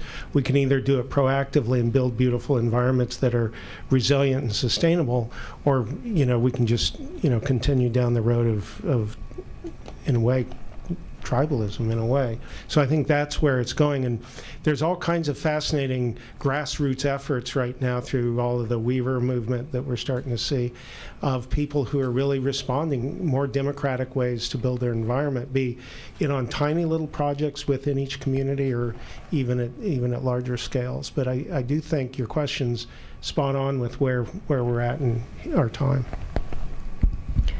Sure. And to follow up on that sentiment, I think now we know, obviously, the political climate is changing rapidly. And when we talk about ideology, that's also changing quickly as well. Often what I think is we're left with a building as a legacy of times gone by and belief systems and ideologies. So now we're left with the question of, how do we fit? Do we use this building as it is? The building as a symbol doesn't necessarily fit with current society and our current belief system. It doesn't allow for invention. We're stagnant. We have to think of a cast of something from before and limits our imagination. But if we were to reclaim these spaces, we see big problems in deaf institutions now all over the United States where accessibility is diminishing. Since 1975 passed the IDEA Act, what we see is often mainstreamed. Kids are often more and more being mainstreamed. And they're put in instances of isolation instead of in a collective place. And that has been on the decline from, even though deaf schools, many of them are run by administrators who understand, being able to run deaf schools is a tremendous cost, but the legacy is still there. And the educational system is changing so rapidly that the architectural system can't keep up and it doesn't fit. And the invention is limited, and that affects our society today, our system today. And so unfortunately, these relics do not align with our ideologies today. So is it up to us to create a new model of instruction, or do we decide to disrupt the system? How do we disrupt a system? Do we have the opportunity for a new type of architecture here? Is this an opportunity somewhere in the world that we can take care of today? And do we have the agency to reflect change in those spaces?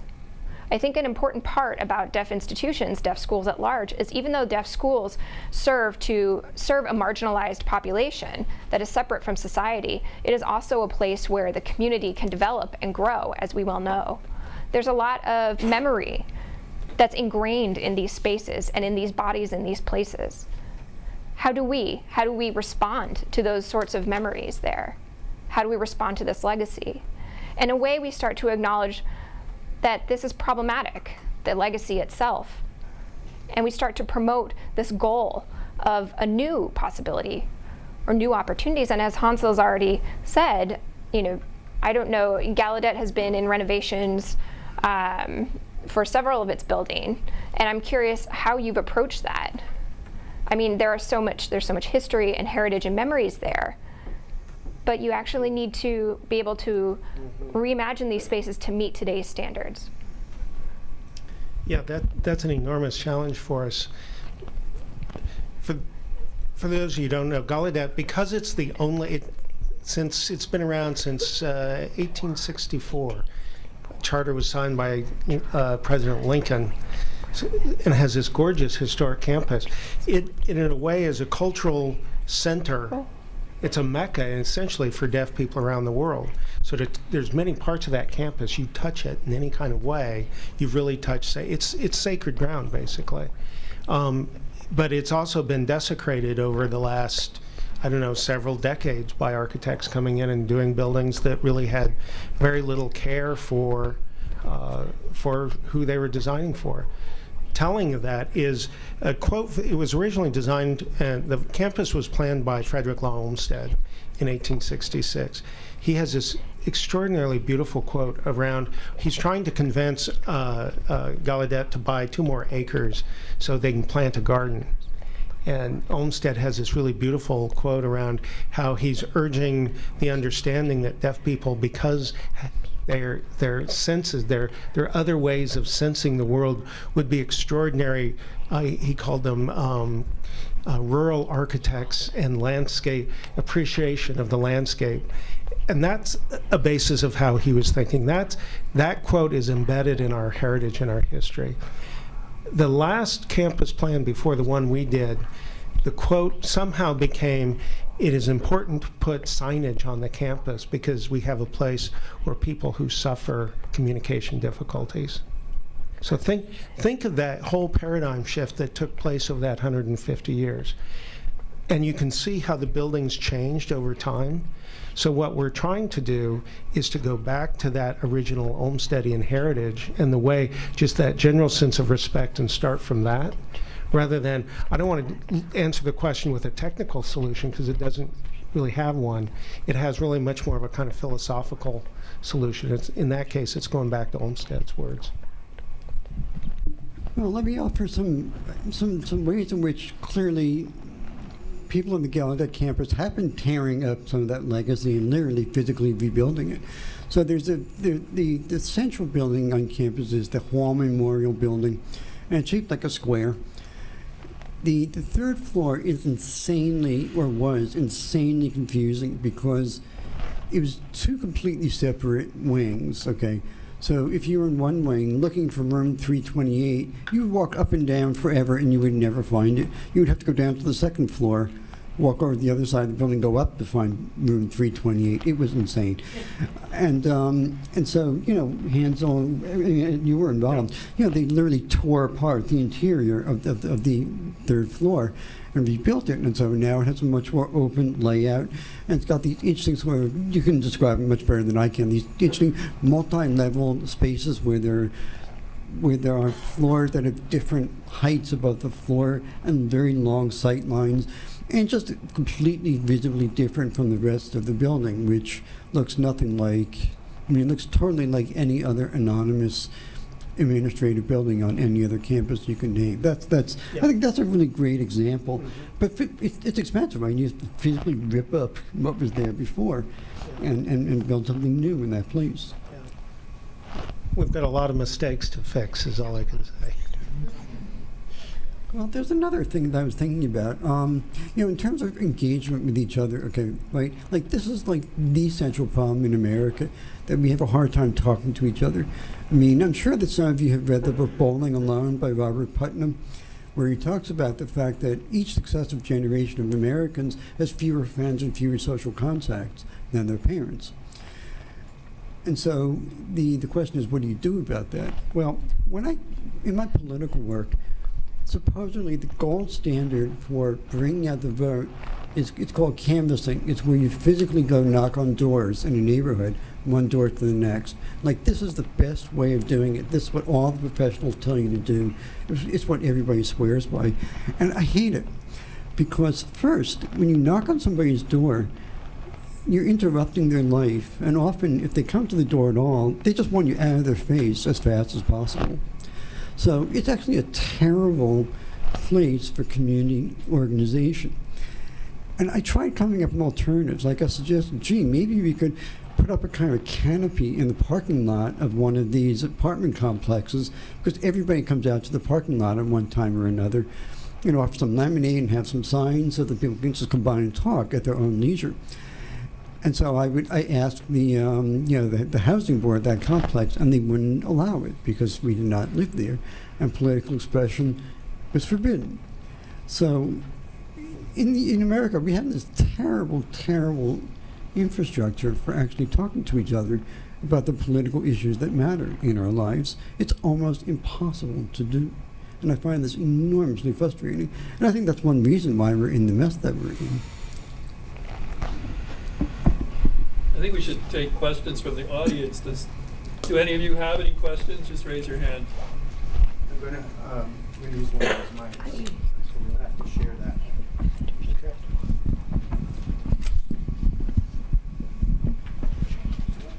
I think I saw a question and then one over there.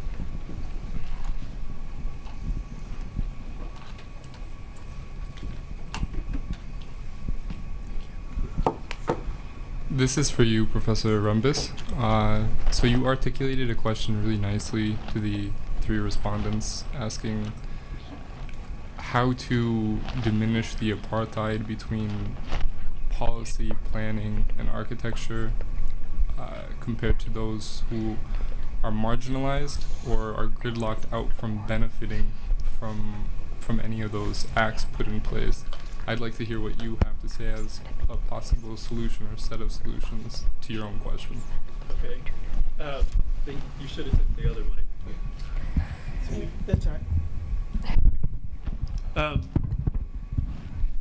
Well, I thank you for that question. It's a wonderful question. I don't know that I have particular solutions, but it is something that I've thought quite a bit about, and I don't want to go on too long, but I do think that we need, perhaps as a place to start, we need to recognize historically the power and agency of marginalized groups to actually shape the spaces in which they inhabit, although their agency is often constrained. And so during Jeffrey's talk, I was thinking about a book by R.A.R. Edwards called Words Made Flesh, where she actually looks at the community that was created within deaf schools during the 19th century by the students themselves, and how they developed their own signed language, and which ultimately became American Sign Language, and how they used those spaces to forge communities and then use the experiences that they had to then go out in the world and kind of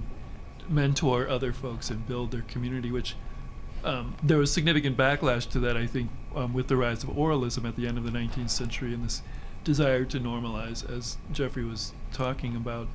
I think, but part of my question was also addressing the kind of, marginalization that takes place when we don't think about access in the broadest terms, in terms of financial access and possibilities for actually opening up spaces to folks who might be economically disadvantaged. I think it's interesting that a lot of the spaces that we've been talking about are rather elite institutions, institutions of higher education, and others that that may not be accessible to other folks. And so I think we need to. We could talk about policy changes and sort of structural changes that need to be made, but I also think that we need to at least begin by acknowledging the power of people in the past to actually shape those spaces, and then work to actually include them in meaningful ways in various design efforts moving forward, which I think the other panelists have addressed in their own ways. And I don't know if you all have something you want to add to that. Sure. Oh, go ahead. Just real quick, I want to recommend a book on that topic that for me was really inspirational years ago, written by Mike Davis. It's called Magical Urbanism, if you've not read it. Chronicles the growth of the power of the Latino culture in South East LA. And really, it's a really extraordinary story around how the Latinos living there, many of them, most of them of Mexican descent, many were legal, some were not. But they began to create a sense of identity in their neighborhood simply by appropriating the space of their own front yard, by how they painted their house, by the ways that they occupied the front yard and not the backyard. In suburban or Western America, the front yard is always vacant. That's not true in Mexican culture, certainly in Mexican culture specifically, where that's the living room. And through the whole aesthetic of that changed so drastically, and it's sort of that part of East LA that it grew up in, it became clearly a very definite, the sense of community was connected to that branding, the kind of the strength of connection, and everyone recognized this is a place. So visibility brought them agency. They have presence. Before there was not presence. And so it became then a place to go get, the taco trucca that we all take, so for granted now, such a cool thing. That's where it came from. So they went from a marginalized, the days of the Zoot Suit riots being beat up by the LA police to then having a Latino mayor. And a lot of that, the core of that movement happened in East LA, and that book does a really good job of showing how you almost don't need organizing. It's such a great grassroots story. You don't have to ponder the need for the infrastructure because it emerges from the process. Right, and if I might add to that, right, and thank you so much. I feel like that's a very beneficial comment. So part of this heritage, this history of deafness, of really anybody with a disability, or of any marginalized group, I should say, within those communities, there's quite a bit of intergenerational trauma. And that's often not recognized. There's still quite a bit of it that's entrenched. That trauma that happens today, but also in addition to all the trauma that has happened in years past. Which posits the question is, as architects, can we be part of the healing process? And what does the healing process look like?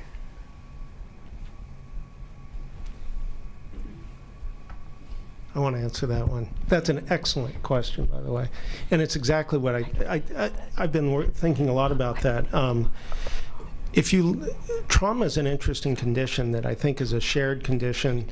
It's one that obviously I think, as you're alluding to, can be a very personal experience, but it's also scalable to the scale of societies. And I think that's largely what we're seeing. A lot of what's happening right now are literally traumatic symptoms at a societal scale. And I think one of the things they know about the trauma is an energetic experience. It's not just an emotion. There's a whole, it's muscle. It's in the muscle of what's happening. There's reflex that kind of wants to recreate that condition to try to go back and fix it. And I think there's what's called the felt sense, that trauma healing actually happens largely through a physical or a somatic way of being. And that, I think there are ways that what we do with not only design, but really what used to be considered architecture, the act of construction or the craft of making, as a physical felt sense in community. You might think of like the Amish barn raisings. Those kinds of events that you're sharing in those experiences are embodied experience of making architecture. And that, to me, starts to open up a whole new world of sharing experiences between people who were once enemies. So you're having new experiences where those are the kinds of settled experiences, not looking at drawings or thinking of buildings as abstract solutions to your needs, but really something that is literally community building. That to me is a felt sense that begins to get at literally what repairs trauma. We know what repairs trauma at a kind of somatic or even neurological level.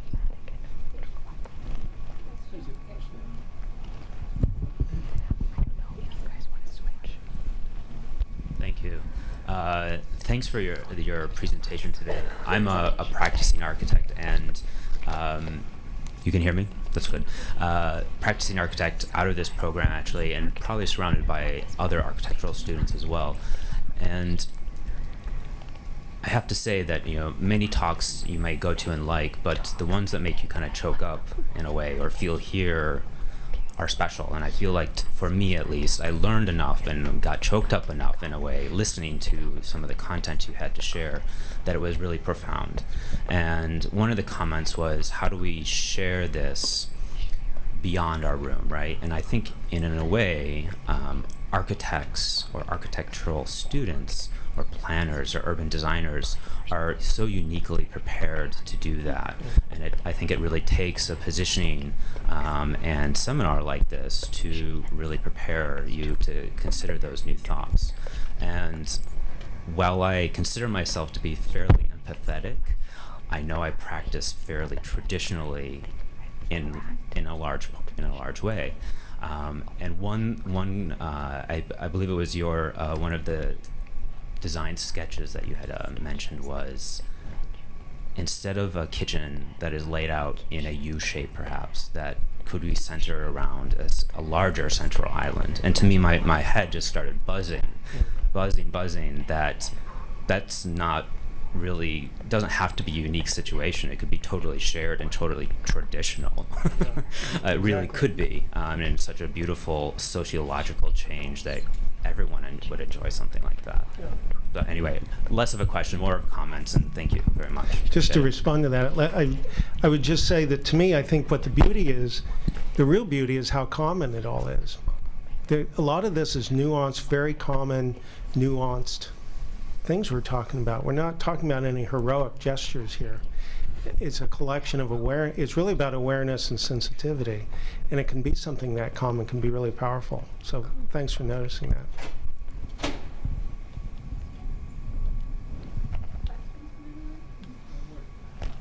You don't have to be shy. That's my question.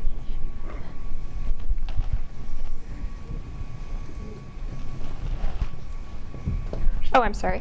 Is this person deaf?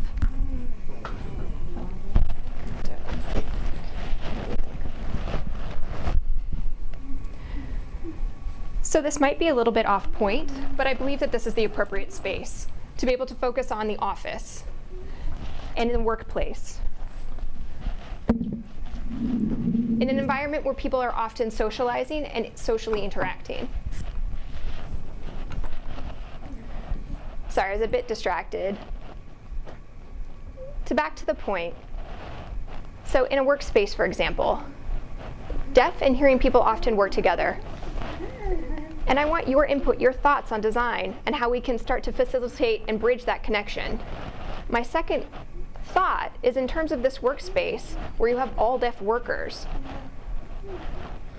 What should an office space look like that would best facilitate that kind of communication in a deaf-only space? I would love your feedback. Thank you.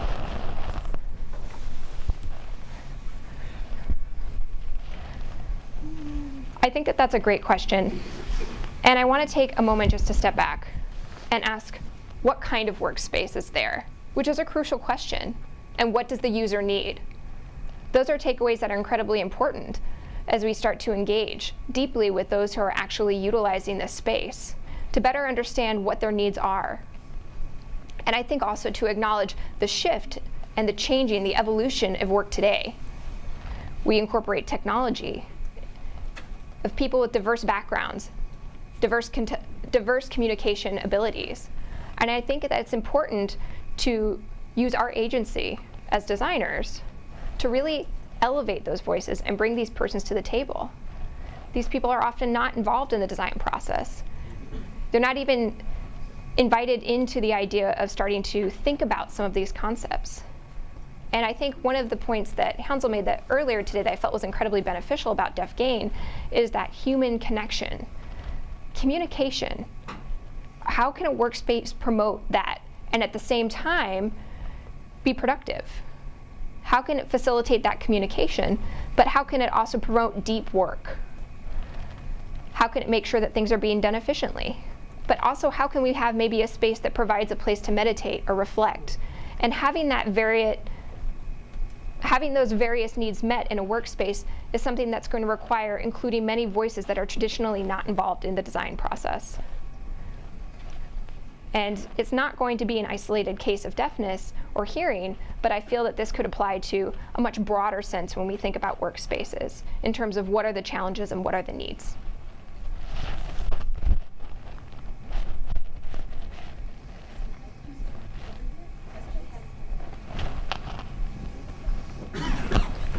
Well, I'm also an architect, and I was moved as you were by a lot of this. And this may seem like kind of a silly question. I've never really spoken to a deaf person.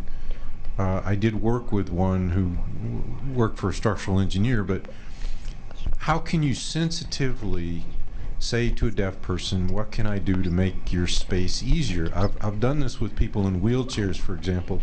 Hi, I'm an architect, you're in a wheelchair, what can I do to make this better? And they just uniformly seem embarrassed that I even noticed them and walked up to them. And I mean, so that's my question. How do you sensitively, because it's all about communication, talk to deaf people with sensitivity and say, what can we do better, without seeming like a dumb person to ask the question?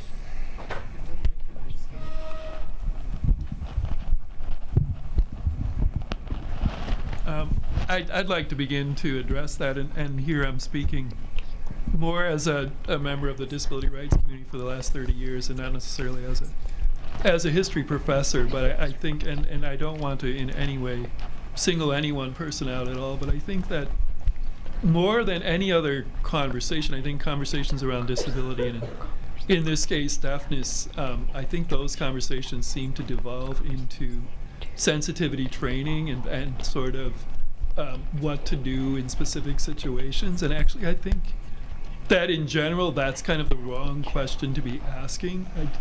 And I think the whole point of universal design and inclusive design and access is to eventually, ultimately create a world in which those questions aren't necessary.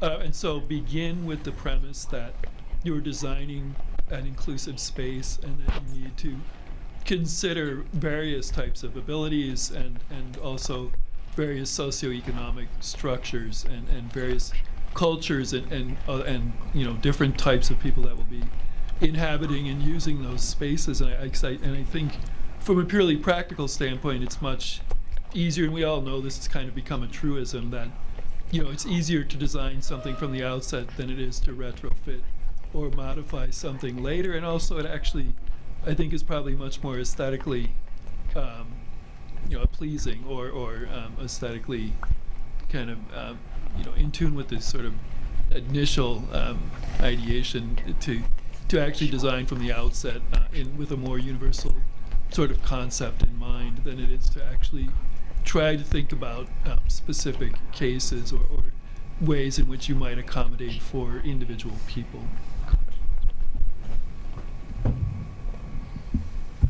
Well, let me add an observation.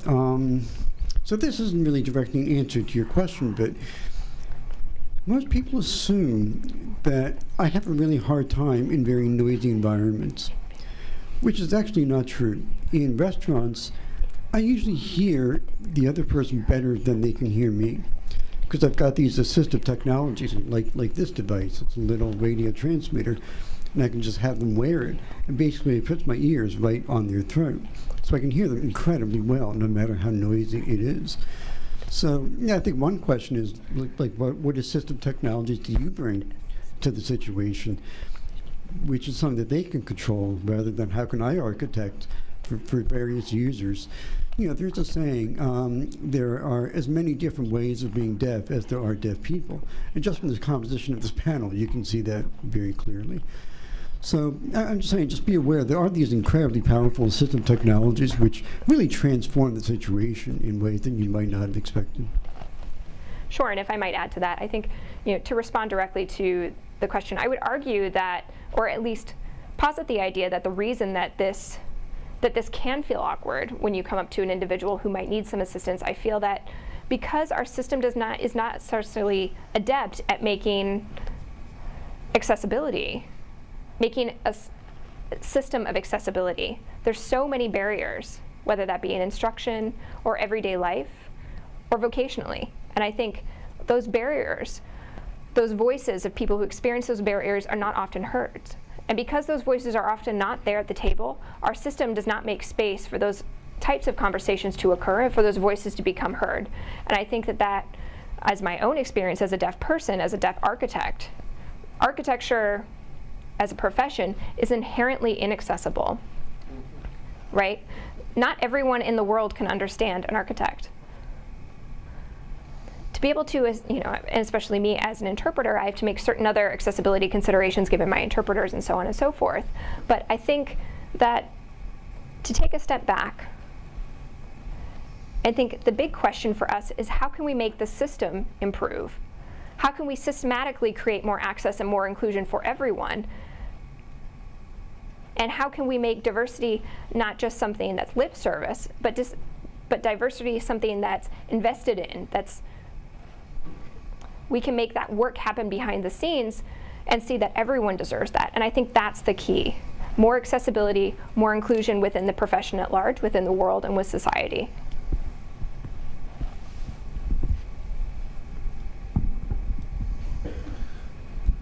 Not being deaf, I can't really answer the question directly, but let me offer an anecdotal story. One of the first projects we did when I came to Gallaudet was we recognized that problem in a way. Gallaudet at that time sat next to a community called the Trinidad. The Trinidad in 2008 had the highest murder rate of any neighborhood in the United States. It got so bad that the police had quarantined the neighborhood off. Prior to that, there were a couple of murders on the Gallaudet campus, which had caused Gallaudet to close the gates along its Trinidad border. They locked the gates, and the gates stayed locked for about 10 years and actually had barbed wire against those gates. That symbolism of doing that and that divide and what that made the people, old-time residents of the Trinidad felt, built up all of this animosity between the deaf community and the residents of Trinidad. No one ever spoke about it, but everyone left each other apart. We wanted to begin to cross that divide, so we spent a day pairing our students with deaf students with residents of the Trinidad, and we took away interpreters. And we wanted them to go photograph the neighborhood. By the end of that day, what happened is the hearing experience had to open up. If you're going to communicate for that day, you had to figure out how to do it. And there's this beautiful thing that we all share. It's gesture. We all have the capability. We're all born to gesture, and it is a way of communicating. And what that exposed was the whole issue of the willingness to just simply be there and behold the other person. By the end of that day, the stories, they came together, and each side was saying, I'm really afraid of you. I don't know how to communicate with you. And our students would say, I'm really afraid of you. I don't know who you are. By the end of that day, that bridge was built, and the next day they opened the gates, and it's been a much better improvement since then. It simply goes to that area of the communication that took place through gesture. You said one quick question. Is ALS, is that the same world over? ASL. ASL. It's American sign. In France, do the same signing as they do in England? I think I would prefer to answer that question in another space, but the short answer is that no, it is not. It is diverse within all of the communities worldwide. I can sign here in ASL, but I probably couldn't understand a person from the UK who's signing in British Sign Language. And that's the long and short of it.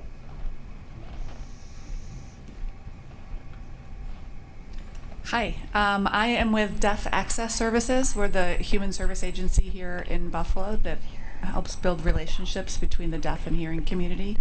So I just wanted to say that we have a lot of local resources here for anybody who really wants to have greater skills, capacity, courage, whatever you want to call it, to interact. And I would really recommend ASL classes for anybody. We have them in our community office. And there are fantastic professors here who teach ASL on campus. I think those are really good ways to get started. We also have a deaf club here in Buffalo that is welcoming to all people for parties, meals, events, and they really like it when people come in and get to know them and participate in the community. So, you know, Deaf Access Services, it's on the internet, you can find it, or talk to the ASL teachers here about ways to get more information.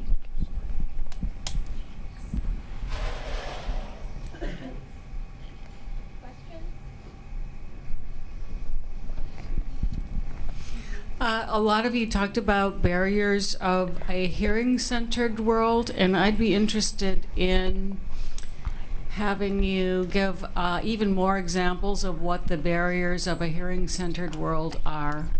Thank you. And thank you for a great set of talks. It was really wonderful. Sure, I can answer that if you don't mind.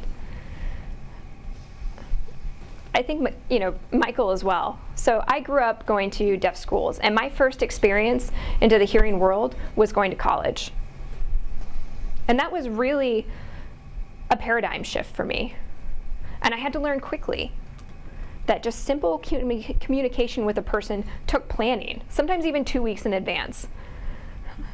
You know, it's how long it takes to request interpreters, and within architecture school, we know, well, in the architecture world, we know that that's not realistic to plan anything 2 weeks in advance. So I had to start to practice these and make, you know, last minute decisions and be able to find interpreters whenever there was a call that was needed. So there was quite a few barriers that I had to learn to overcome.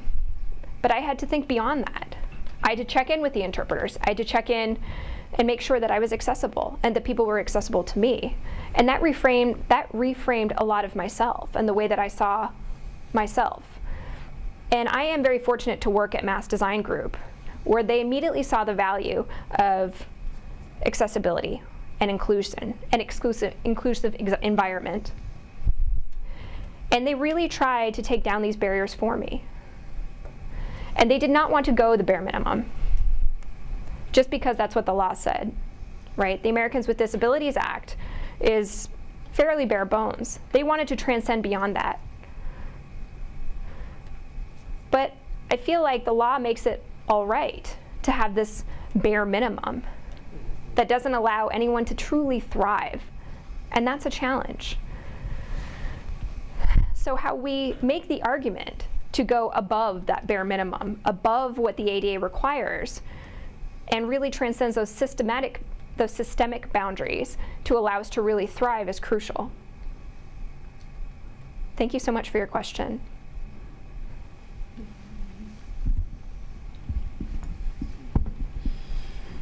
It's hard for me to identify barriers in the abstract because every individual person has their own individual needs.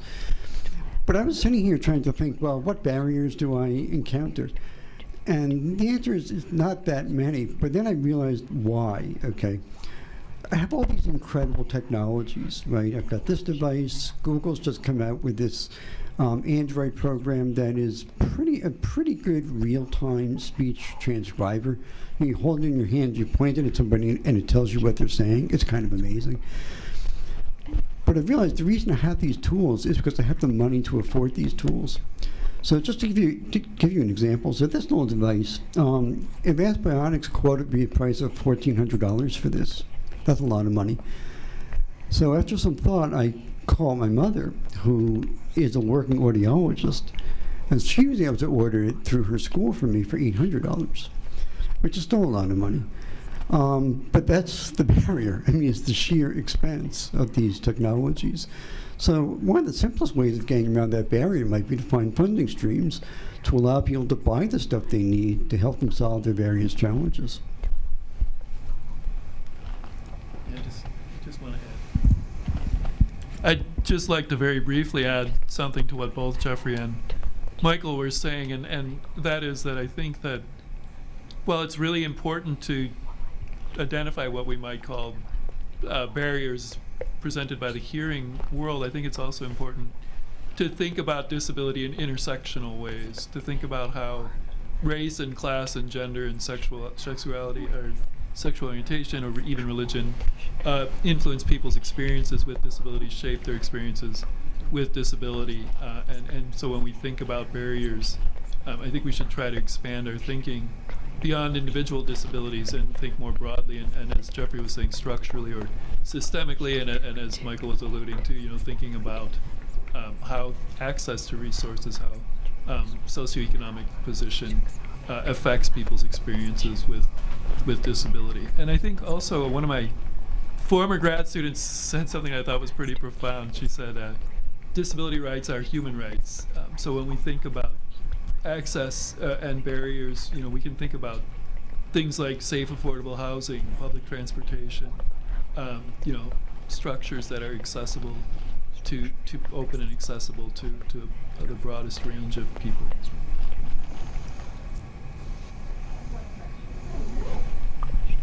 Hi, I'm not an architect or urban designer, so I think my question is to Dr. Bauman. In your presentation, I think you alluded to a situation where there were competing demands or competing needs between deaf and hard of hearing and visually impaired and blind people relative to their space needs.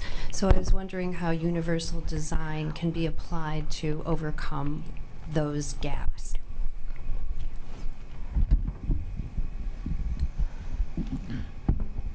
Regrettably, the first thing I have to say is my brother is the Dr. Bauman. I'm just Hansel Bauman. I'm the lazy one of the group.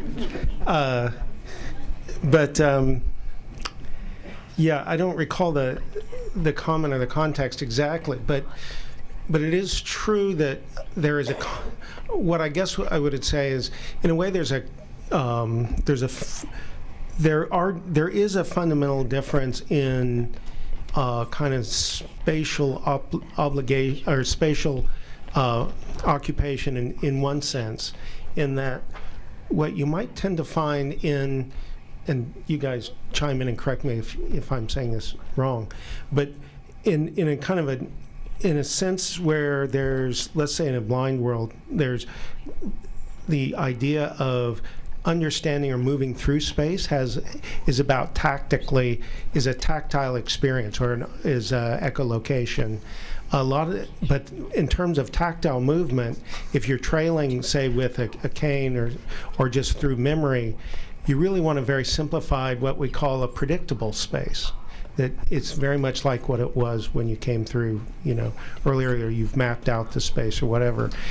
Oftentimes, then in sort of social spaces or public spaces in the deaf community, those become very unpredictable spaces because furniture is being moved around to accommodate visual sight lines.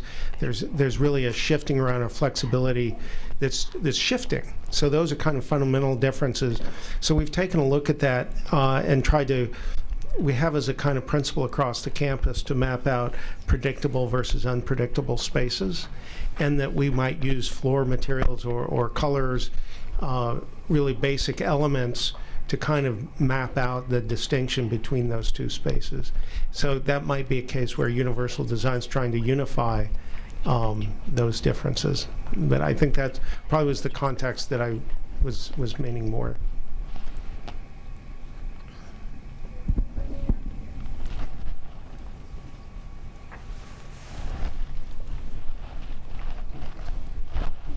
My question, and this is not a question, but more of a comment.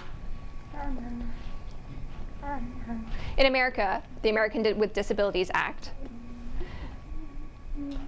and the Rehabilitation Act of 1973, and 501, 501c3, and all of these various legislative acts, when you look at the law, it's really up for interpretation. I do want to emphasize that the wordings within that vocabulary are unreasonable. Or excuse me, are reasonable. So that word, what is reasonable? What is your interpretation of that? If your goal is to save money, you're saying, no, that's not my goal. I want equal access. When it comes to lawsuits, when it comes to issues related with space, it's hard to make that decision because that wording of reasonable within these legislative bodies is not great. And that's my opinion.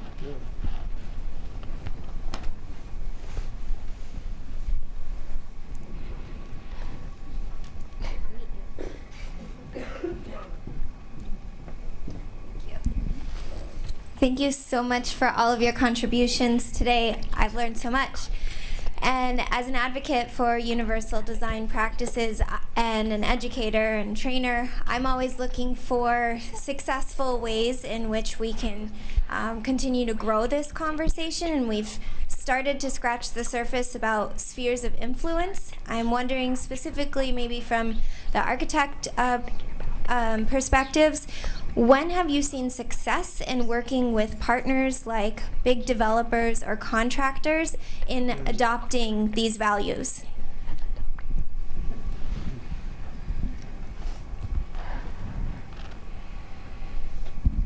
I might start with that. We're, you know, we at Gallaudet can do that because it's a big institution, right? We already kind of have a step up there. We've been really successful in working with a developer. Many of you may know we have a project. It's a mixed-use project on our western boundary with an area of DC called the Union Market area, which is a real emerging mixed-use retail, entertainment, and housing area. Our developer has part of our development agreement with who's land leasing our property. Has taken on very willfully a set of design guidelines that will make all the living units and public spaces of those buildings really apply to a set of standards that come from the design guidelines that I showed today. And as well as that inspired then the city of DC, the transportation department, to take on those standards and begin to apply them to streetscapes. So now we'll also have some say. And any of you who work with city governments know it's not very easy to get them to change anything. And somehow we've managed to at least start to make some changes in the streetscape, primarily to make it easier for navigation, tactile navigation for deaf-blind. So that's been easy for us. So so far it's a success story. We haven't built it yet, so that's when it'll really be a success. But I think what is interesting is we know that we just were invited to a similar kind of talk by the local business improvement district, who is seeing that happen, and they've already grabbed onto this theme of deaf space and designing for universal design in public space as one of their lecture series. This is a business improvement district, right? And they that was 2 weeks ago to a sellout crowd. So I think there's a real emerging interest in it. So at Mass Design Group, where I do quite a bit of work, we like to think about how we can leverage the building process and how can that impact systemic change. So when we look at hiring locally, we also want to make sure we're sourcing local materials, we're hiring a local labor force, and we're training local craftsmen. All of this to create architects, not just from our own internal world, but create accessibility within our field to those outside of it, and really provide the opportunity through that built process and through quite a bit of our projects. Our fundings are often reinvested through the community in various ways with the intent to serve. One aspiration of ours is the type of work we do when we work with the developer in order to make economic opportunities for the community. That's clearly our intention, is to serve. But the deaf community, for example, as Hansel had just mentioned, makes a good point, that what we see at 8th Street near Gallaudet University in Washington, D.C., it's literally 2 blocks from Gallaudet's front door. And now what we're seeing is more inclusion of the universal design process and more economic opportunities for the deaf community in that space. And this provides the space for the deaf community to meet, to gather, to enjoy themselves, but also there's an economic benefit there as well. And I think Gallaudet has one of the largest new projects in Union Market to make economic opportunities for deaf entrepreneurs. And that, I think, speaks to and reflects that investment of funding that's going to the deaf community in multiple ways. Again, I think that this really talks about going above and beyond in terms of universal design and a systemic impact.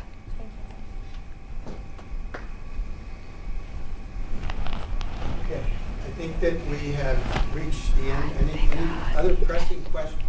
Any other pressing questions that anybody might have? Okay, I think we've reached the end of the discussion, questions, and I want to thank our panelists very much. Let's give them the big hand.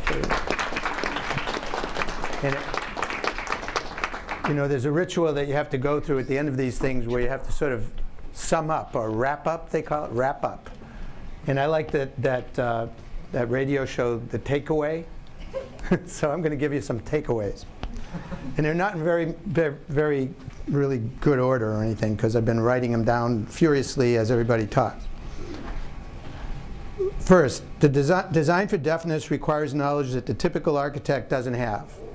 Efforts are underway, Deaf Space Guidelines being one example, to make that knowledge accessible to others. So that is happening. Can we expose the hidden history of historic institutions as we update them for a new world? This building is a good example. How many students know the history of this building? This building was the major institution in Buffalo, the county poorhouse. Probably housed deaf people, probably housed people with mental illness, probably housed low-income people who were homeless and didn't have any disability, housed a lot of different groups. But very few students would really know what the history was about. The architecture that we make tells us something about how we feel about ourselves. Who said that? Somebody, was that a quote that came up on this? Was that? That sounds like some quote, I think, that you gave. And then I took that and I thought that, and thinking about what Jeff said, some of the things Jeff said, that the architecture that is made for us tells us something about how the people who commission and design it feel about us. And we should really think about that. And as architects in particular, how do we feel about other people, and how do we convey that in our buildings? About relics. I like that term, relics. That was a good one we should think about more. Human potential is limited by the constraints that architecture puts on our lives. And those constraints are often unnecessarily perpetuated by habit and practices that we really don't even understand how it works. You know, we haven't even questioned it or interrogated them.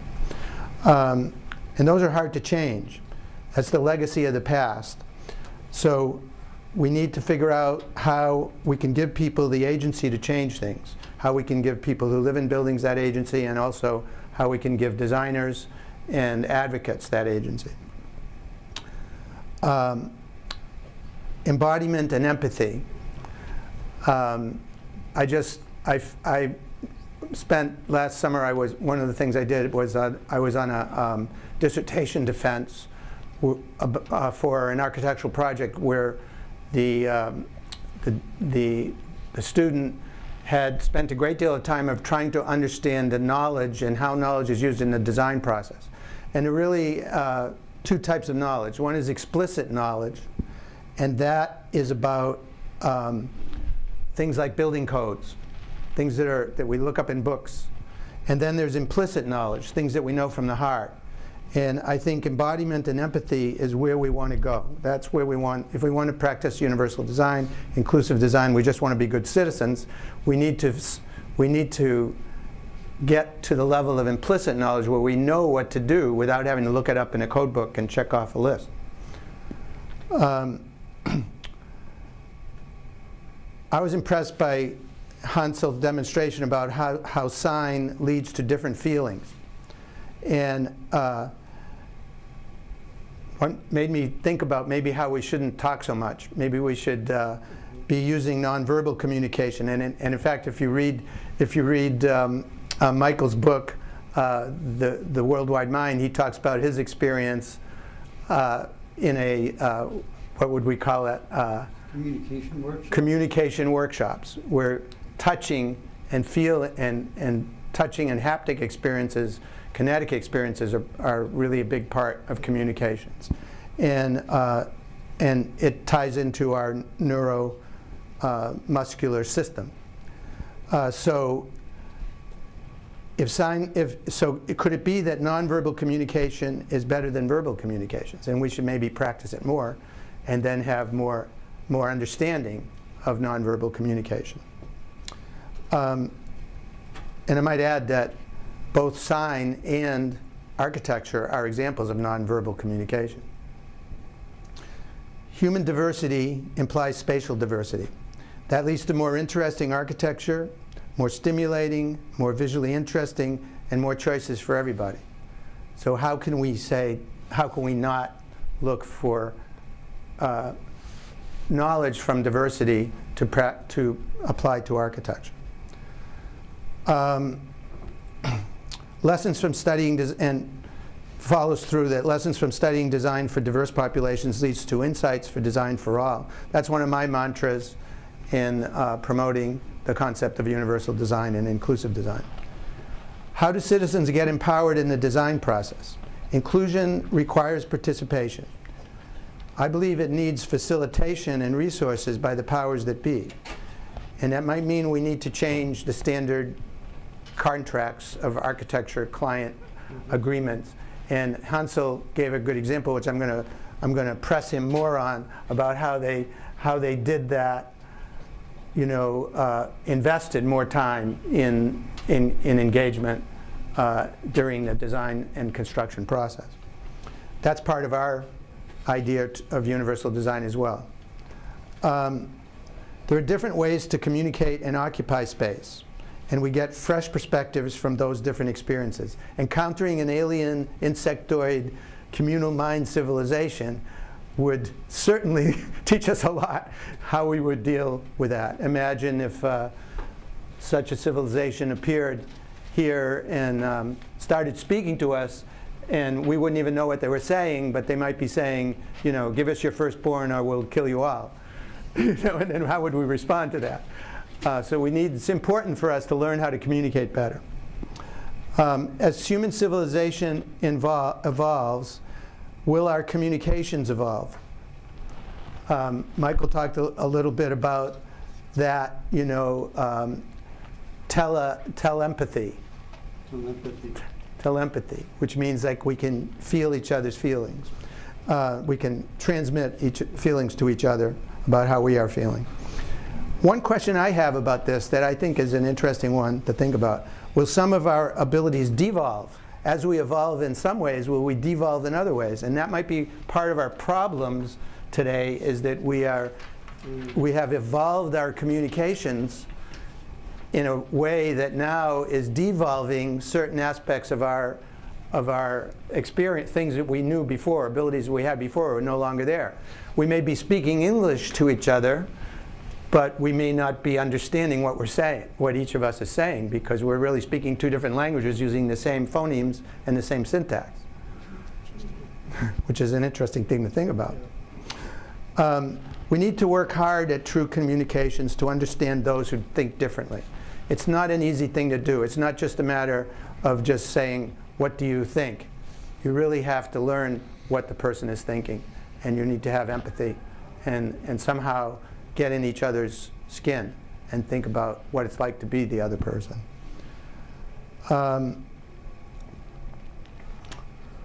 Tactical urbanism is a concept that was brought up but not specifically spoken.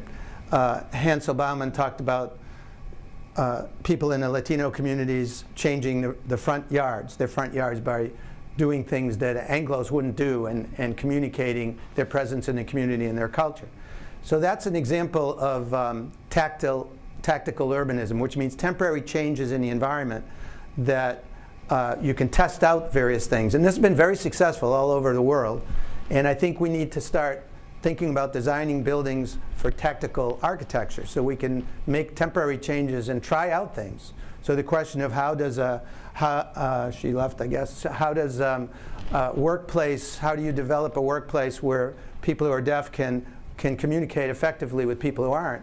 Well, we got to try it out. We can't be afraid to move desks around and change furniture and change lighting, and we need to design buildings that allow that to happen.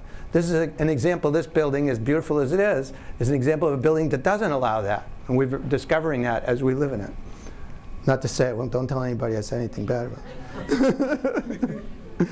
And so why not tactical architecture? We need to go beyond the minimum required by the law. And our center is working on that, and if you're interested in that, we would be happy to get you involved. But I thought something else was brought up, is like, the law says reasonable. What is reasonable? You know, what is reasonable to person A may not be reasonable to person B. So this is a constant negotiation, and everybody has to be empowered to speak about what they think is reasonable, and we can push the envelope with that concept. And that was one of the most important things that was incorporated in the ADA and other civil rights laws, because it allows continual development of the way of thinking about it, and it's not a static thing. Even though there are static codes, we can go further than that if we just focus on that issue of reasonable, what is reasonable. Other causes of barriers to access are intertwined with disability-related barriers. We can't forget that. And this idea of intersectionality is something that we should really think about in regard to architectural design. There's a lot. Jeffrey brought up many examples of how it wasn't the physical environment, the architecture, but the nature of the places that were created that separated deaf people from the rest of society. And we need to, and part of it had to do with poverty, had to do with lack of resources in the mainstream educational system, part of it had to do with just perceptions of people and attitudes, okay? Okay, so that's my sum up. Did I do a good job? Excellent. Okay, thank you. Thank you all for coming. Enjoy the refreshments out in the next room, and we can have some informal conversations. If you've filled out